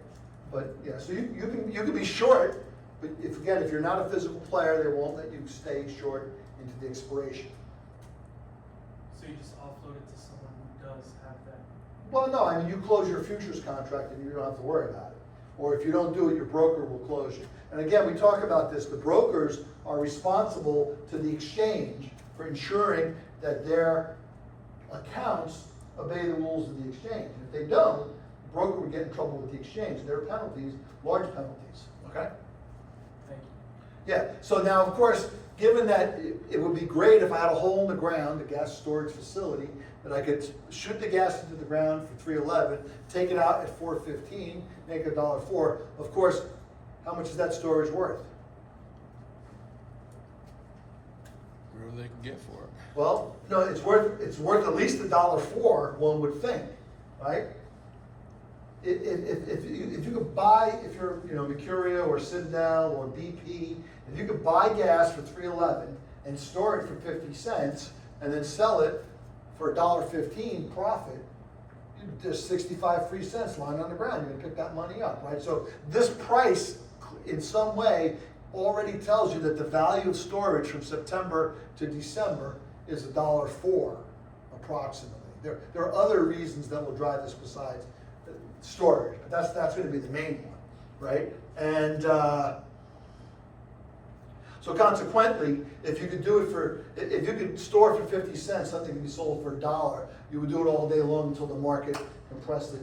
Either raise the price of storage higher than 50, or compress the profit available lower than $1, okay? And don't forget, if you buy the gas in September, you have to put money out the door, which is gonna be what's involved. Always have to remember what when you deal with money. Time value of money. Time value of money. So if you're spending money, you're gonna have to finance that. Either you have to borrow money or you have money, but if you have money that you're using, if you have money that's sitting idle, you put it in the bank, you make money. So if you gotta buy something today, well, you're gonna pay, right? And then, so that's the value of storage. And there's actually, but the value of storage is probably more like even $1.30, let's say, because the thing about the storage is, well, it's got optionality. And the optionality is, if September becomes cheap, I can buy more gas and inject it and sell it out here, right? As that spread widens, this is the Margrave option we talked about the past 2 weeks, right? When the spread is wide, because what am I doing? I'm doing a time spread, right? I have the ability to buy gas in September and sell it in December, so I own the spread between those two things. I have a call option on that time spread, right? Which is materialized physically by having a hole in the ground of a natural gas storage facility to use. That optionality has value. So if the intrinsic value of the spread is $1.04, then the extrinsic value being non-zero will make the storage itself worth $1.30, let's say. This is more complicated because when you buy a natural gas storage facility, the way it's usually done in the United States and probably also in Europe, is that you lease the facility at the facilities become leasable. So what is the storage facility? You know, 20 years ago, this thing was producing a lot of natural gas. Now it's been empty. There's gas in it, but you can't pull it out because it's too expensive to extract. There's no pressure pushing it up. But you can push gas back into the ground. And that, you know, it takes a little bit of engineering to turn it from producing gas to storing gas, but that engineering has got a cost and people do it. And that person or that entity owns that storage facility. And then every year they say, okay, well, I'm leasing, you know, capacity to store gas in the ground from April to the following March. So in March they talk about it, and then in April you actually take ownership. And now you've got a decision, right? Which is, you know, you can buy any of the months, April, May, which will typically be lower, you know, the general trend of the natural gas curve. So let's just put this picture into your mind here. Because of what we've been discussing, the general shape of natural gas prices, and now I'm going to draw it from April, because that's kind of the beginning of the gas season. And we'll put June here, and we'll put November here. This March over here, then, right? The general idea is prices are going to be peaking around January.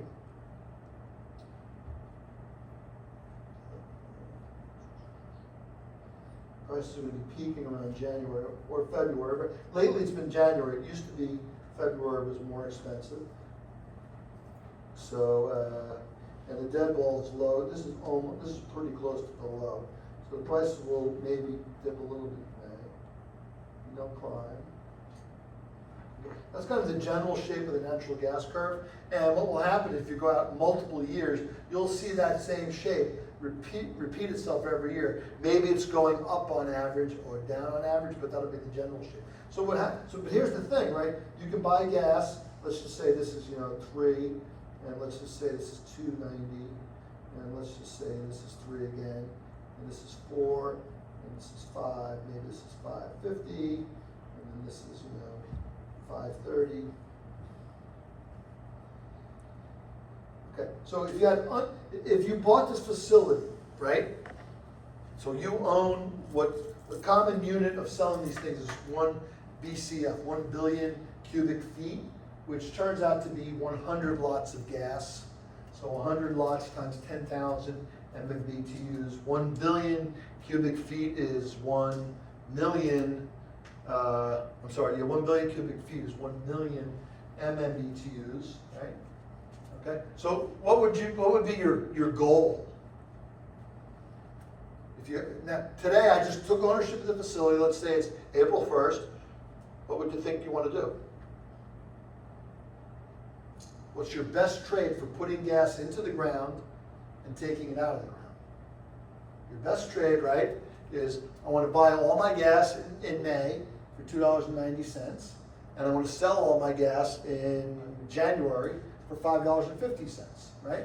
Make a lot of money, right? Okay? Now, of course, every other person who owns gas wants to do that as well, right? And the challenge is the physics of injecting natural gas into the ground. It turns out the way most U.S. facilities are designed, you can't just look, I 1 billion cubic feet of gas, let's pretend the whole facility is 1 billion cubic feet. You can't just instantly, 1 billion cubic feet in the ground, and then in January, 1 billion cubic feet out of the ground. No, there's physics involved. You gotta push that gas into the ground, which means that it turns out the way U.S. facilities are designed, it takes about 3 months to inject 1 billion cubic feet into the ground. So you have it's 100 lots. You can basically inject about 1 lot per day for 3 months. And then at the end, you can take 1 lot a day out of the ground. And then that's it. And if it's a bigger facility, like a common size might be a Pacific Gas and Electric has a place called Wild Goose Storage, which I think is like 50 BCF. There's 50 units. Now, of course, you could probably do 1 billion a day. Well, you can do 500 million a day if it's going to be a 3-month cycle. But the point is, you don't own the whole facility, you only own a little piece of the facility. And everybody's gonna wanna inject at the same time, and everybody's gonna wanna withdraw at the same time. So everybody gets a piece of what can be done at each point in time. And of course, what happens when you start pushing gas into the ground, what happens when you've filled up the gas halfway, the hole? What happens to the injection rate? It's gonna slow down. It's gonna slow down, right? There's pressure now pushing back up. So when the facility is empty, you have the maximum injection capability. And similarly on the other side, when the facility's full, it's very easy to pull the gas out of the ground. But when it's almost empty, to get the last retrievable gas out of the ground, it's much more work. And because of this, these facilities will have what are called ratchets. So in April and May, I might be able to inject 1.5 lots per day into the ground with my piece of the action. Whereas when I get to the 100th day, maybe I can only do 1 or 0.75. These ratchets reflect, and these are in the contract. They say up until you've used this much of your capacity, you can inject at this speed. And then when we're slightly full, you've got to go a little slower. And when we're really full, you can only put a little bit in, reversing that on the other side. Right? So the physics are there. So this makes it a complicated decision. Now, maybe I would be doing a little more justice if I, let's just pick one section of this graph. The whole thing is probably going to disappear. Right? No, that's life. That's okay. So let's say. Okay. So the facility might look like this. Now, in a lot of financial contexts, like a interest rate trade, for example, this would probably be some kind of arbitrage where you could sell the money here and buy the money back here, or lend here, borrow here if those were rates. But it's not that way in natural gas. It turns out there could be a spot, where prices might not dip right there in July, but there is a place. I don't know if June's the right. Maybe I'll put July there. It's probably a little more accurate. It kind of rises until it gets to July, a little bit flat into August, and then September might be a local minimum there. And that's just because when you're in the fall, there's a little bit less demand, and so you could do the following, right? You could if you had gas still in the ground, you might even sell it here and buy it back here. But if you're getting the facility empty, you can't be selling gas you don't have. Right? But then over here, you'd be injecting, you'd be buying, and injecting. But over here, you might say, I'm going to sell a little bit of this gas, give myself a little space, and buy it back here. So this structure, the natural gas storage, which is covered quite well in the Glenn Swindle book, talks a lot about the multi-headed optionality that you have. It turns out, what you really have is you can do the following. You can buy April and sell May, buy May and sell June. Actually, you can buy April, sell May, sell June, sell July, sell August, sell November, September, sell October, sell November, sell December. You can buy any month and sell any other month, right? So how many options is that, right? You have 12 choices for the month that you buy, and you have 11 choices for the month that you sell. So there's actually 132 options. And the order matters because it's whether you're buying or selling, right? So the natural gas storage optimization problem is an optimization over 132 different combinations of what you can do in terms of what month you buy and what month you sell, and constrained by the ratchets. You can't just buy it all at once or sell it all at once. And every decision you make today will impact what you can do in the future. And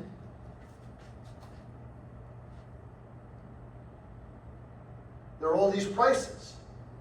And every month is a different volatility. Wow. A lot going on, right? Pull up the Swindle book for a second. We'll also find something that I would be remiss if I did not tell you about. So I'm going to tell you about it now.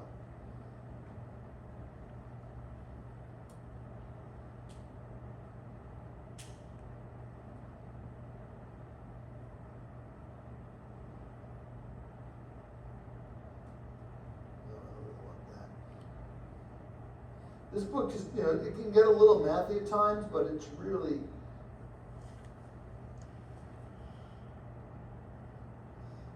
a well-written analysis of, you know, he's an advanced person mathematically. One second here. Okay, here we go. So this is called the term structure of volatility and correlation. So now we're moving to the apotheosis of everything we've talked about, right? There's a term structure, which is time matters in finance. The decision that has to be made in the next month is going to be materially different than one has 6 months, one that's going to have. What about a decision I'm going to have to make next January for an action I will take then the following June? That's what natural gas storage is, right? You know, I'm looking ahead, I'm saying, well, I might buy some gas in September and sell it in December, right? Times 12, times 11, multiples of that, right? And check out this dynamics and of volatility. We'll talk about volatility first. Correlation, of course, refers to the fact that prices are related to each other. So it turns out that everyone, just like you would see by looking at this picture, every different natural gas is different. See, like if this was the euro versus the dollar, currency option, currency forwards, right? These prices would just reflect the interest rate carrying cost of one currency versus the other, right? The currency with the higher interest rate is going to be worth more in the future than the one that is the low. It's going to be worth less in the future than the one that's low. By that formula, e to the r minus q, right? If r is bigger than q, the one with r is going to go up, right? So the forward is more expensive. That's because the cost of carry is negative. If I'm going to buy euros today and hold them for you for a year, right? I'm going to have to take into account the funding cost. I'm buying euros, so I'm out my dollars, but I'm getting euros. So now I'm giving up U.S. interest rates. I'm getting back dollar interest rates. That was our very first formula, right? R minus Q. If R minus Q is positive, the forward's going up. R minus Q is negative, the forward's going down. That's just the differential cost of money. And in the currency market, that can be instantaneously arbitrage if you don't watch yourself. Here, it's not the same. There's no cost of carry baked in here. It's baked into the storage model, but this reflects that gas for delivery in November is not the same as gas for delivery in January. People are going to be cold. The winter's going to be almost over. Maybe natural gas is running low. And you know, you're going to have to pay more for that, okay? So, but this is the interesting one. This is called the let's give this a name. This is called the Samuelson effect. Okay, it's prominent in pretty much every commodities market. What is the Samuelson effect? First of all, it's named after Paul Samuelson, MIT economist from the 50s and 60s, I guess, who suggested geometric Brownian motion. We talked about him, right? He was the one who said geometric Brownian motion is a good model for asset prices, better than Brownian motion from Bachelier in 1904, right? He didn't have the mu. That's what Black and Scholes figured out was a trick to make the mu estimated returns go away by hedging, right?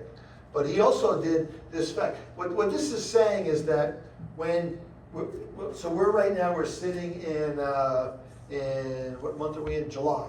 So this says that if I look at delivery of gas for next July, i.e. that forward price on the curve, it's actually got very low volatility. This one's WTI oil, but it's the same thing for gas.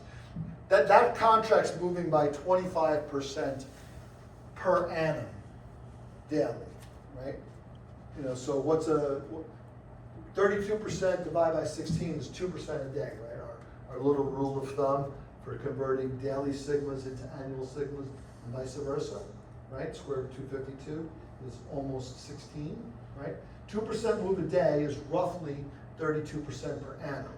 So this one is not quite 32% per annum, it's 26.5, but close enough. So it's moving about 1.8% a day or something. Whereas in the front, gas for delivery next month, the volatility is 35.5. So it's a good deal higher, right? Notice these numbers are bigger. If I had natural gas, these numbers would be even bigger. Let me see what the natural gas one is here. I'm guessing it is WTI.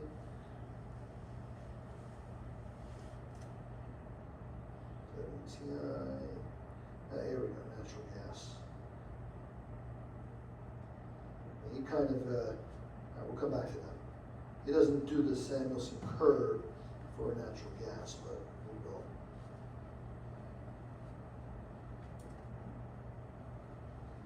Okay, let's do this one first, before we go to that effect. So the WTI at the money volatilities, November 25th, 2009. This is where you ask yourself the question, what was going on in 2009 in the world? What's important? The Great Recession. Great Recession is beginning in earnest, right? Kind of started at the end of 2008 and really started to bite in 2009. I think it was December 2008 that WTI traded down at like $9 a barrel. After having been like $150 in the summer, all-time high, at least not adjusted for inflation. That $9 a barrel was, as we talked about, surpassed as a low, or underpassed as it were, when? When was the lowest settlement price ever for the WTI oil contract? Wasn't it negative once? Yeah, it Negative, was. COVID. right. March of 2020? I thought it was the late teens when it went negative. No, They no. had no more 2020 storage. It was during, well, During COVID. during COVID. So coming in, so look, February 2020, right? COVID's sort of on the horizon, but not a big deal. Maybe it's gonna be okay. Maybe it's just China again, Remember, there have been lots of incidents of like bird flu and other communicable diseases that have taken place in like Hong Kong and China or Japan, and had raised concern. This would be horrible if it goes global, but had not happened, right? The bird flu never came in size. So I think when coronavirus was first happening, I remember working at Natixis Bank at the time, and talked about it like it was something far away. And then all of a sudden, in the second week of March, it became all of a sudden intensely serious everywhere. First, people started dying in the United States, and the transmissibility of it was becoming clear. So all of a sudden, on March 11th, every business on March 8th, the Friday, we already had our plans for how we were going to have one team would work in New York, and another team would work in Jersey City, and we would work only every other week at each place. The idea would be, team would work in New York, and they would do the thing there, and then other team would come in and work in Jersey City, and they'd clean all the New York offices. And, they'd always have a backup in case, because if the infection broke out in Jersey City, well, we can use the New York offices now, right? But that was on a Friday. On a Monday, the email was like, don't come to work.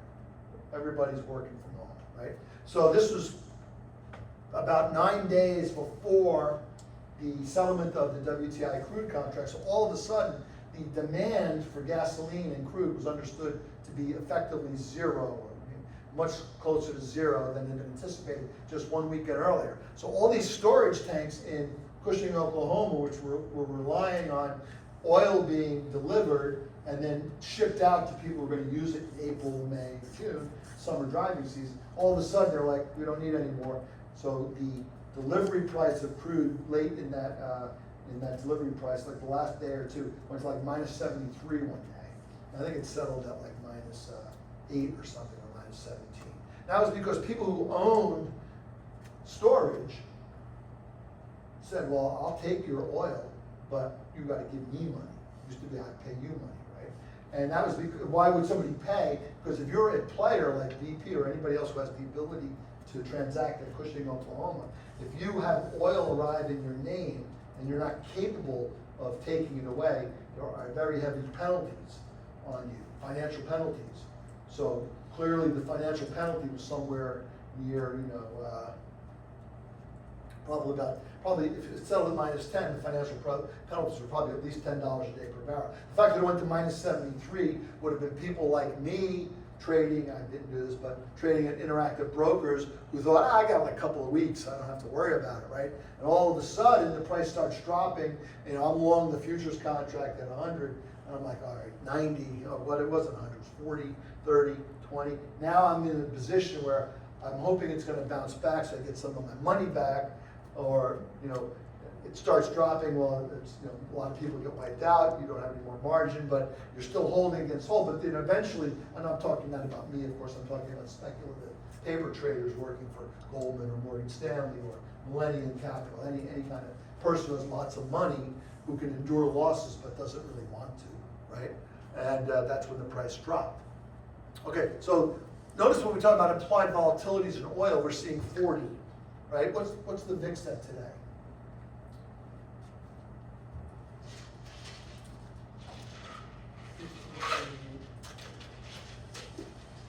1538, 40.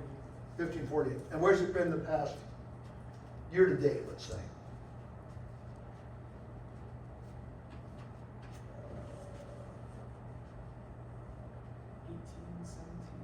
That's it, the whole year pretty much, right? Yeah, there was like a, It had a big spike obviously during Independence Day, or Liberation Day.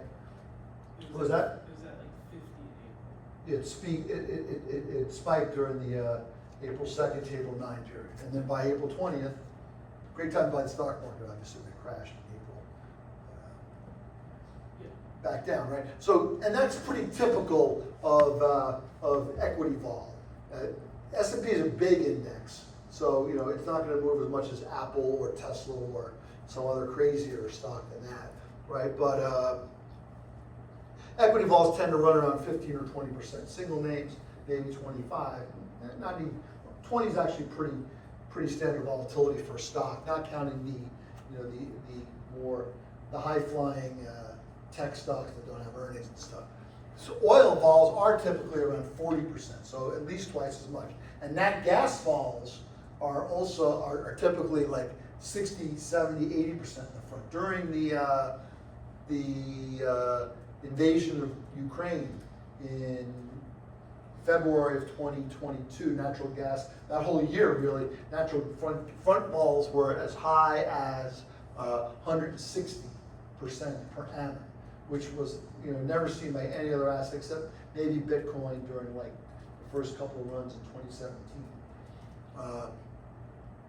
So this term structure, what this is saying is these are months of the year. So look, so the first year, the front month is at 37, up to 40, and then drops back down to 36. And then the rest of the structure goes down pretty low. And the reason why these vols are so low here, it's not because people think 2014 is going to be less volatile than 2010. What it is that if you were to buy an option on this 2014, you'd have a long period where the back end doesn't really move that much. And it's only when it gets to the front, due to the Samuelson effect, that, well, it's not due to the Samuelson effect. The Samuelson effect is a description of what's going to happen, that they become more volatile. And the main reason for intense volatility near the front. Now keep in mind, these are term volatilities.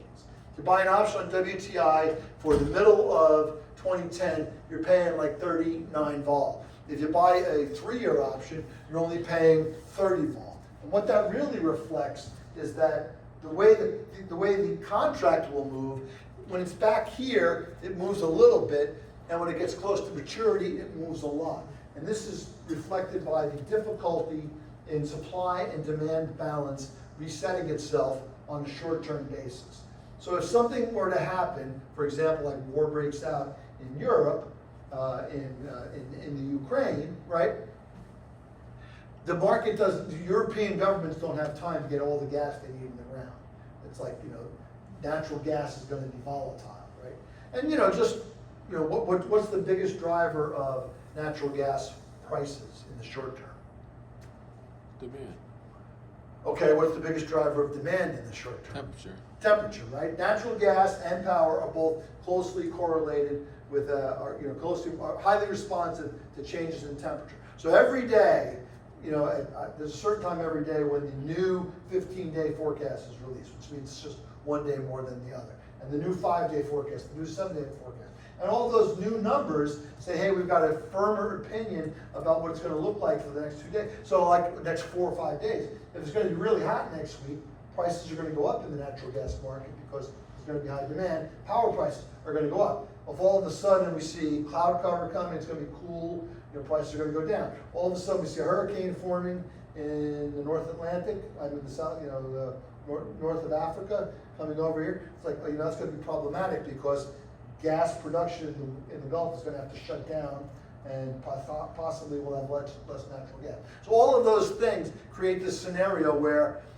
vol is low when you have a lot of time for the market to adjust to supply and demand, and vol is high near the end. The Samuelson effect is what he called it. And what happens when you look at this vol here in the back, this 28% says there's gonna be a lot of months where it's only moving at like 20%, like half of its life, it's only gonna move about 20%, but then at the end, it's gonna move like 60%. So there's like 3-4 months of 60%, you know, 30 months of 20%, and the kind of weighted time average of volatility is gonna be that number that it's selling at, okay? That's what that is, okay? Okay. So when we talk about the natural gas storage problem, you have to take into, and also these are volatilities, but of course there's correlations as well, right? If we suddenly expect a very cold winter, not only will January move, but February will move, December will move, right? Remember, those are individual commodities, it's all gas, but they're gas for different points in time. They cannot be, they're not fungible, right? Stocks are fungible, one for the other. US dollar is fungible, right? But commodities are not fungible. They have to be in a certain place at a certain time. And those correlation structures are going to be interesting. And getting the natural gas pricing problem solved is not that easy. Okay, well, before we run out of time, we'll talk about one more problem with you. And this is called, we're going to talk about what in the business we often call heat rate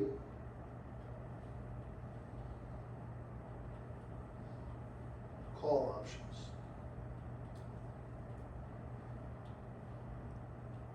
Okay, so a heat rate of call. So what's a heat rate? You know, a super.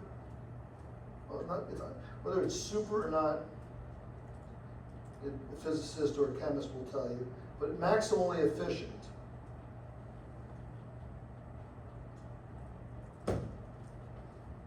Power generator, power plant. Has a heat rate of about 5.8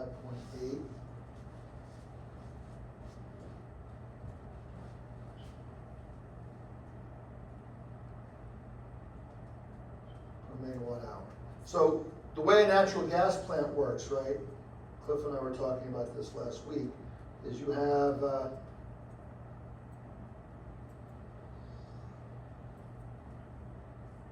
I'm really not an artist, but okay. I'm just gonna look. You know, you burn gas. Jet engine. You burn it into a superheated gas, right? Is that what we do? Yeah, you make combustion products. You heat. You make what? You make combustion products. Carbon monoxide, carbon dioxide. You heat up the nitrogen. Yeah. Make some water, vapor. So the gas becomes superheated, right? Yeah. And then what you do, you push the gas through a turbine. Well, you burn it in a jet engine. You burn it in a You jet engine. compress the air in the front part of the jet engine. You inject the gas into the center part once the air is already heated up. It ignites spontaneously, then it drives turbines in the back part. And that's what makes your electricity. Right, so the turbine starts spinning and has what? What makes it, why does it become electricity? Because the turbine is geared to a generator. Right. So the turbine spins Yep. and turns gears, That which turns a are generator. a generator. What's a generator? Generator turns mechanical energy into electrical energy. And what's the primary physics there? You have copper. It's, and you have magnets. a rotating magnet within, copper wiring on the outside. Okay, so rotating magnet within copper wiring on the outside generates an electrical field, and that's electricity. So gas is heated in a jet turbine, ignites spontaneously, causes the turbine to spin. Turbine spins, it's got gears that connects it to Generator. a generator, which is magnet that's gonna spin around with copper around it. Okay, good. So that's how you generate. And then to get the maximally efficient, they take, there's one more thing. Then the exhaust from the gas turbine goes in, and heats a regular boiler, Right, because it's hot enough to do that still. right. So the gas is, the gas that you created was so hot that the exhaust is hot enough to still boil water. And then boiling water generates steam, which does what? Or same thing, you run another generator, turbine. Goes It's a into another generator. turbine, and that turbine spins and we get more electricity. This is, the name for this is also, it's a, combined cycle gas turbine, where the combined cycles is the first cycle that he described, and the second cycle he described. And the ideal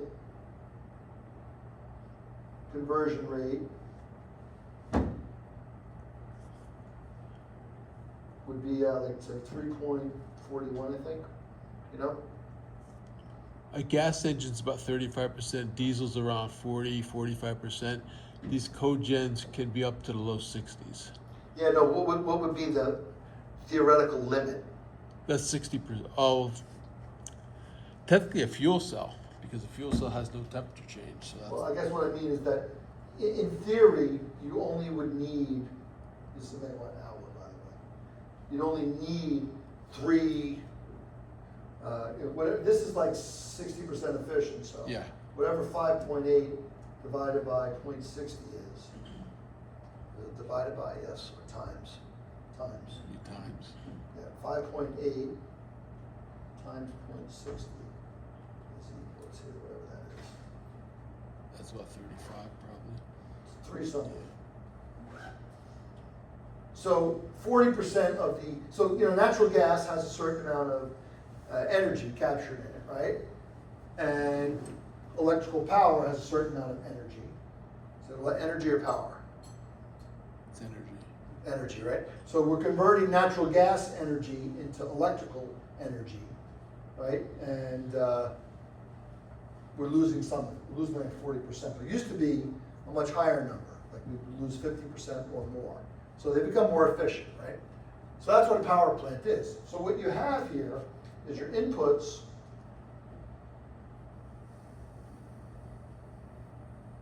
go in, and your output is power. And this here is the CCGT. There are other power plants which are not as efficient, which are cheaper to make, older perhaps, okay, but still usable, right? So what the payoff here, this is going to be called, so you take the heat rate, number of units, times N, and you generate 1 unit of power. And so this is heat rate times N, MMBTUs. Oh, I'm sorry. I made a mistake here.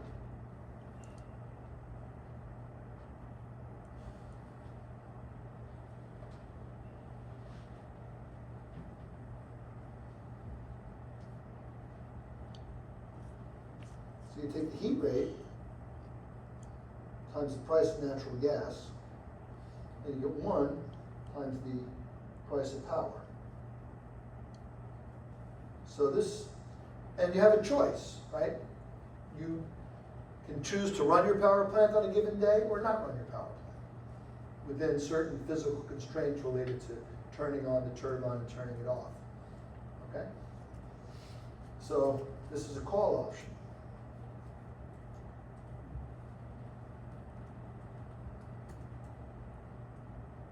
The payout, P minus heat rate times natural gas.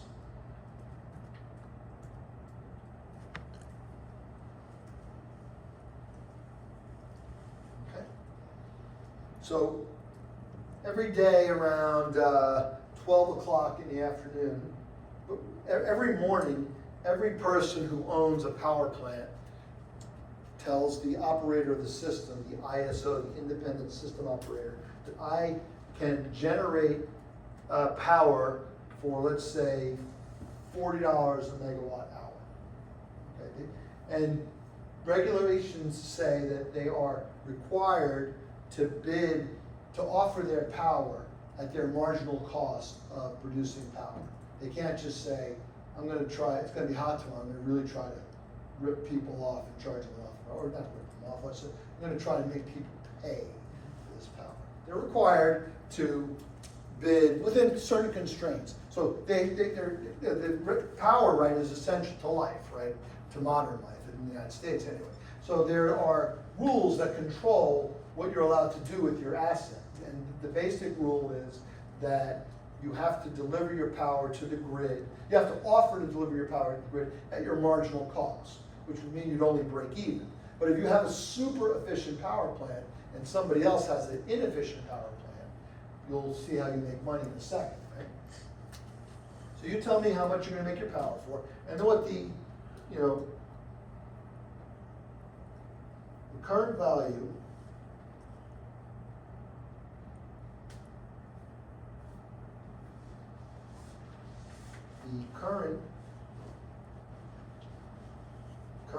that's a great word, right? Electricity. Current value of N times HR equals the marginal cost. And what a ISO does, the ISO says the following, a certain counterparty will deliver at 40, another counterparty at 50. Different power plants have different efficiencies. Older ones are less efficient, cheaper ones are less efficient. Solar and nukes are, nukes I think they probably bid at around 20, but they're going to run, if there's a nuke in the area, it'll run all the time. Wind and solar will be close to zero or zero. And if there's production tax credits, it'll even be negative, because if the government will pay you $10 to generate power, as long as you generate, you can sell power for as little as -9 and still make $1, right? And then over here, this axis is price per megawatt hour. So that's a megawatt of power delivered for 1 full hour of time. And then here is you have the demand. And a typical demand might be like something like, let's just ask the internet here.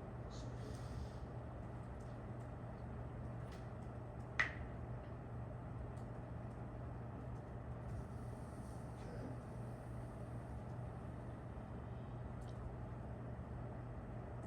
I'm just gonna, hold on a second.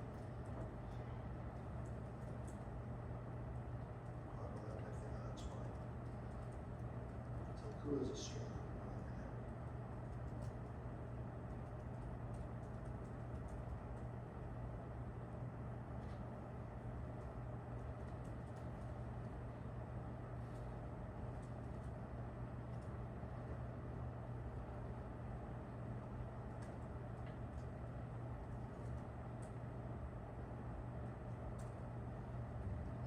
So I'm asking it, what is the maximum load in ERCOT, which is Texas, in July?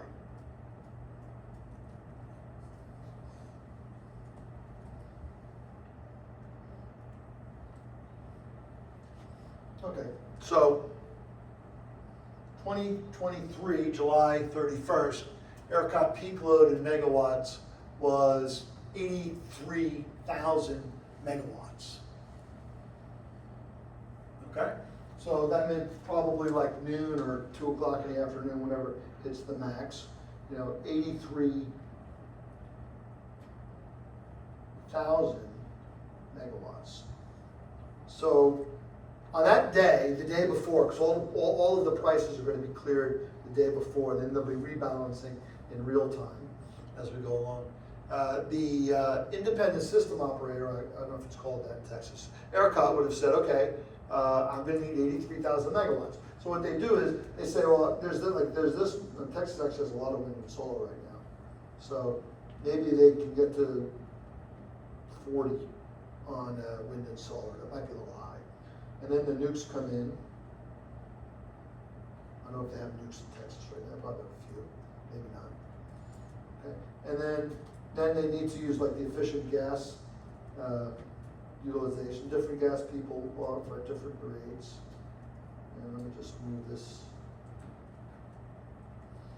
And then there's more expensive stuff. And this thing here is called the stack. And the stack is the comparison between how much power you can get at every unit of power.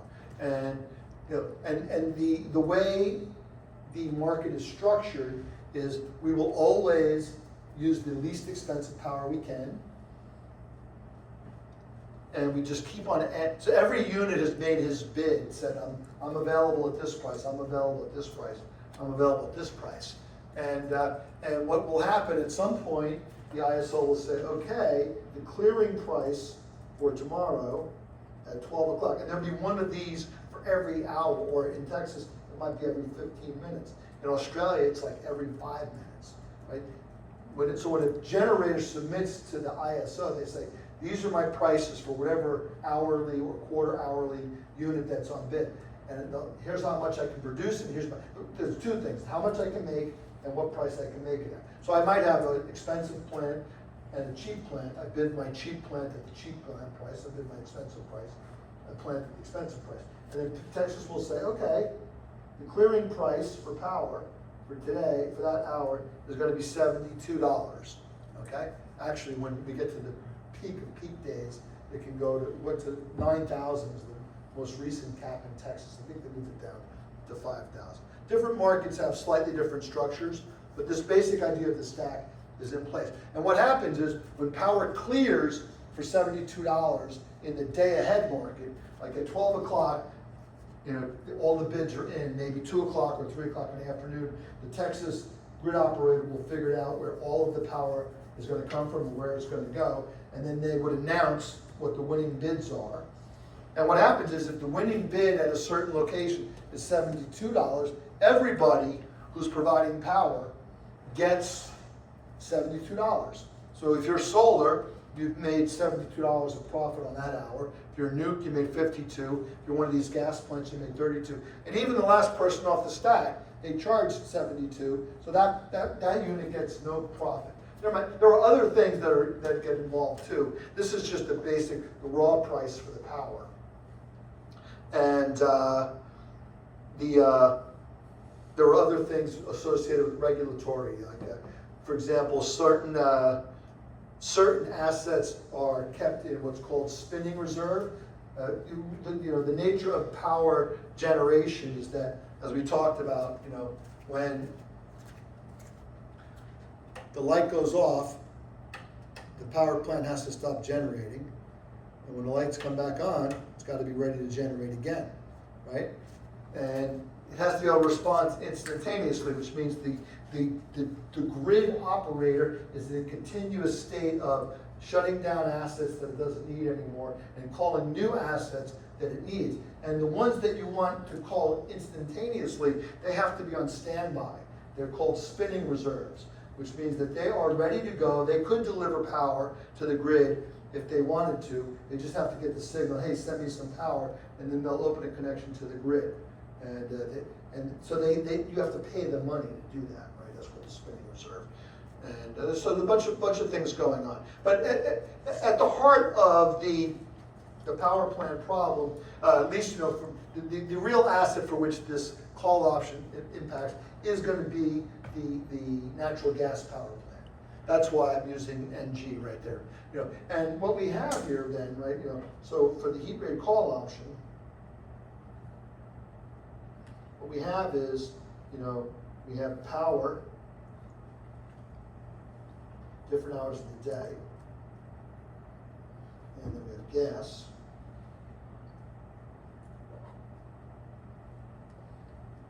Gas, of course, has the same price gas is $4, it's $4. So I guess in a way, so the gas price doesn't really do this over the course of the day. These are the power prices over the course of the year, and the gas prices over the course of the year. So what happens, and this is, you know, the heat rate times the gas price, right? So you can see in these months,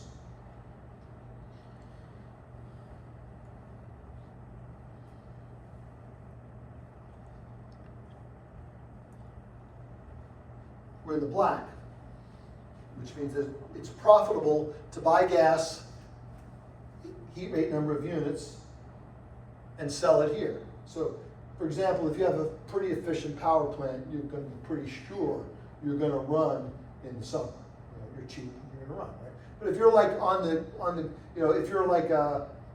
you know, if you're like a 10 heat rate or an 8 heat rate, you might still be pretty sure you're going to run in the summer because you're needed, right? But in the wintertime, when there's less demand, except in Connecticut where prices are inverted, right? You will not be running. And this is an option that you have for every hour of the day of the entire year. And all of these options have to be involved. And notice what makes this option special is it's got two sources of volatility, right? There's sigma for the power and there's sigma for the gas, and they're correlated. We would expect that when power prices go up, because it's summertime, gas prices are also kind of expensive, and vice versa, okay? And that's this Martin-Rate formula we talked about last week. And that is how you price these options. Now, there's an additional factor, you know, actual power plant payoff is the C of P and the heat rate and N is equal to the max of P minus the heat rate times N minus, let's call this K, and 0. And K is fixed costs. So when you run a power plant, besides having to put gas into it, you may have other fixed costs that are associated with running that plant. Could be the fact that every hour that you run the power plant, you're using up 1 hour of its available life. The turbines don't run forever. They have a certain amount of years that they can run. They have to be refurbished every periodic cycle, right? So using the power plant runs it down. That leads to fixed costs. And this is not priceable. The thing about Margrave did that magic. This is not priceable by Margrave, which is the spread option model, because of this is sigma P, this is sigma N, this is fixed dollars, okay?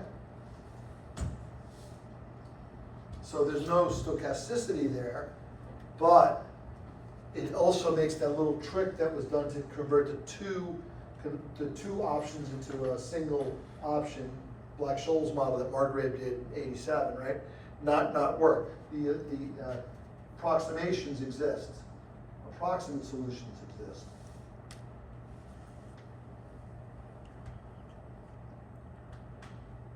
From Kirk.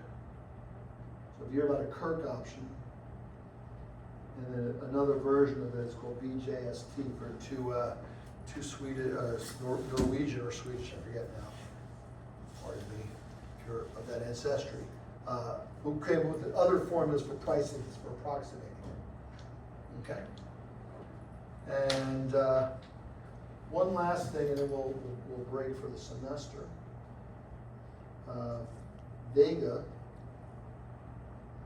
on a power plant.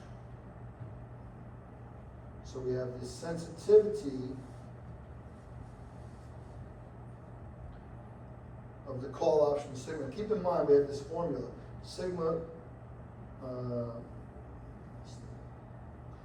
squared is equal to sigma power squared plus sigma gas squared minus 2 rho sigma power sigma gas. So there's really two volatilities underlying that go into the sigma of the power plant. So when you speak about this volatility, right, there's a number, and what it's going to be equal to, it's going to be equal to the sensitivity of the call option to this sigma times the sensitivity,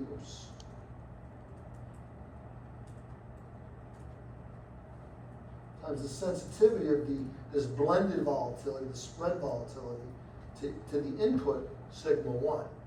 Why is it that, if you want to compute this, so the call option depends on sigma 1, but indirectly through this sigma, so sigma power, let's say.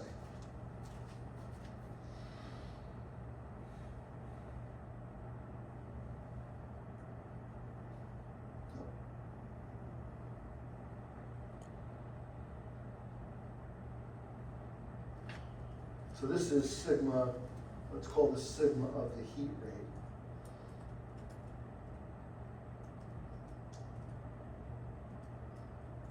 So this says that the sensitivity of the call option's price to the power vol is equal to the sensitivity of the call option to the heat rate times the sensitivity of the heat rate vol to the power vol. And that's because, you know, the call option, right, is a function of, when we stick it into Margrave's formula, right, it only depends on power, gas, and sigma of the heat rate, let's say. But this sigma, one second, get rid of that. The sigma of the heat rate depends on the sigma of the power and the sigma of the gas. So when you want to get the sensitivity of the call option to the power vol, i.e. how much power vega do I have, you have to get to it here by first computing this thing here. And what is the name of that famous rule that ends up multiplying derivatives? That the chain rule? That is the chain rule. Very good. Okay?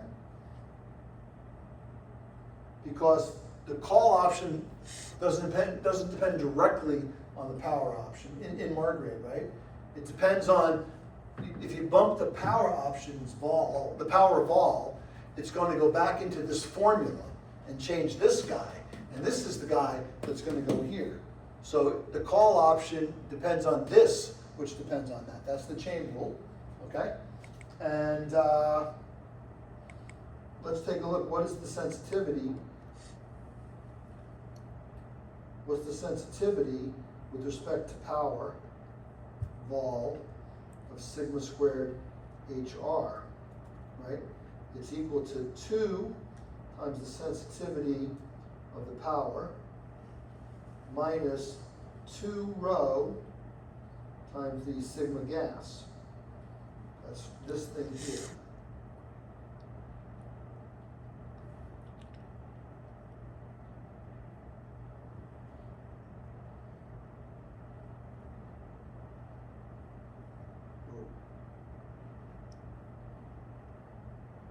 That box got screwed up like that, but. Okay, good. So to take the derivative, right, you say, look, well, you know what? This thing is here, we'll be done in a couple seconds, right? And then you have this term here, you know, this gets away, but this guy goes. So this is kind of interesting. So we have, it's 2 times sigma power minus 2 rho sigma gas. And I'm going to ask the question, when could this be negative? And the answer is, get rid of the 2, if sigma power is less than rho times sigma gas, this contribution will be negative. And what happens here, right, is that, so what does the call option vega look like? It's got a component. So all right, so let's grab this guy.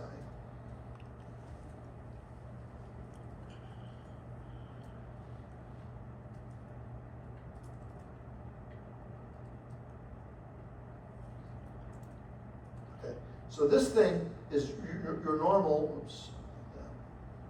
This thing is your normal Black-Scholes vega, which for call option is strictly positive. But this thing, in this scenario, could be negative.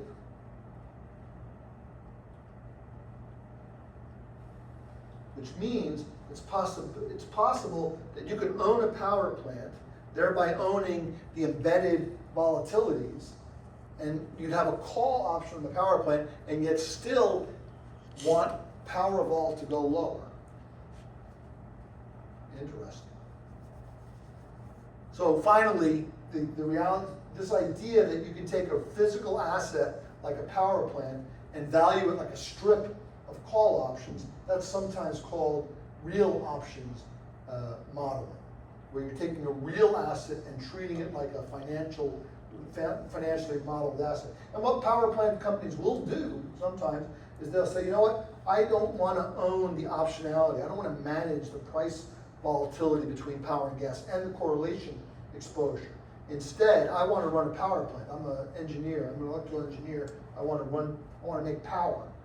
And they'll sell that optionality to a Goldman Sachs or some other fund that likes to trade that result. And one way that's typically done is, when I'm trying to build a power plant, as a way of locking in financing, I get a Goldman Sachs to pay me $1 million a month for the next 5 years to own that volatility. So now I have a steady cash flow coming in $1 million every month.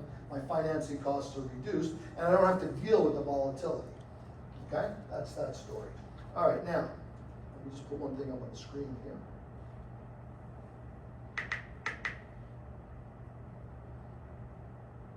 I am going to this place now.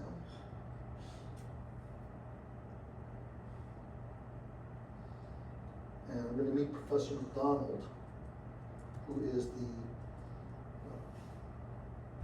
who teaches machine learning with me in the spring, part of semester 5. In this program? In this program, yeah. But it's semester 5. It's the actual semester. He and I teach one course, 7 weeks each of the 3 next semester. Anybody who would like to have pizza on us now, you're welcome to join us.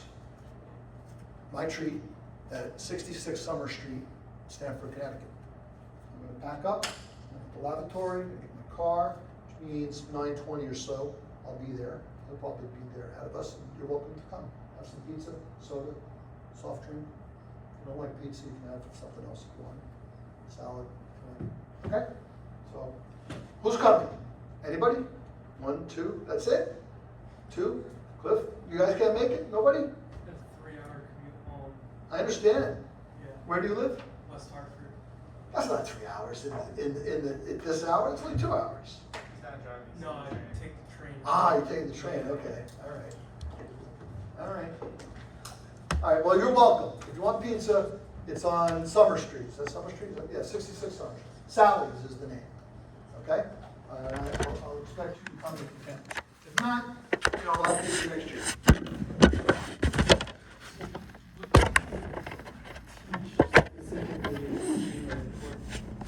So there's 2 different things that go on.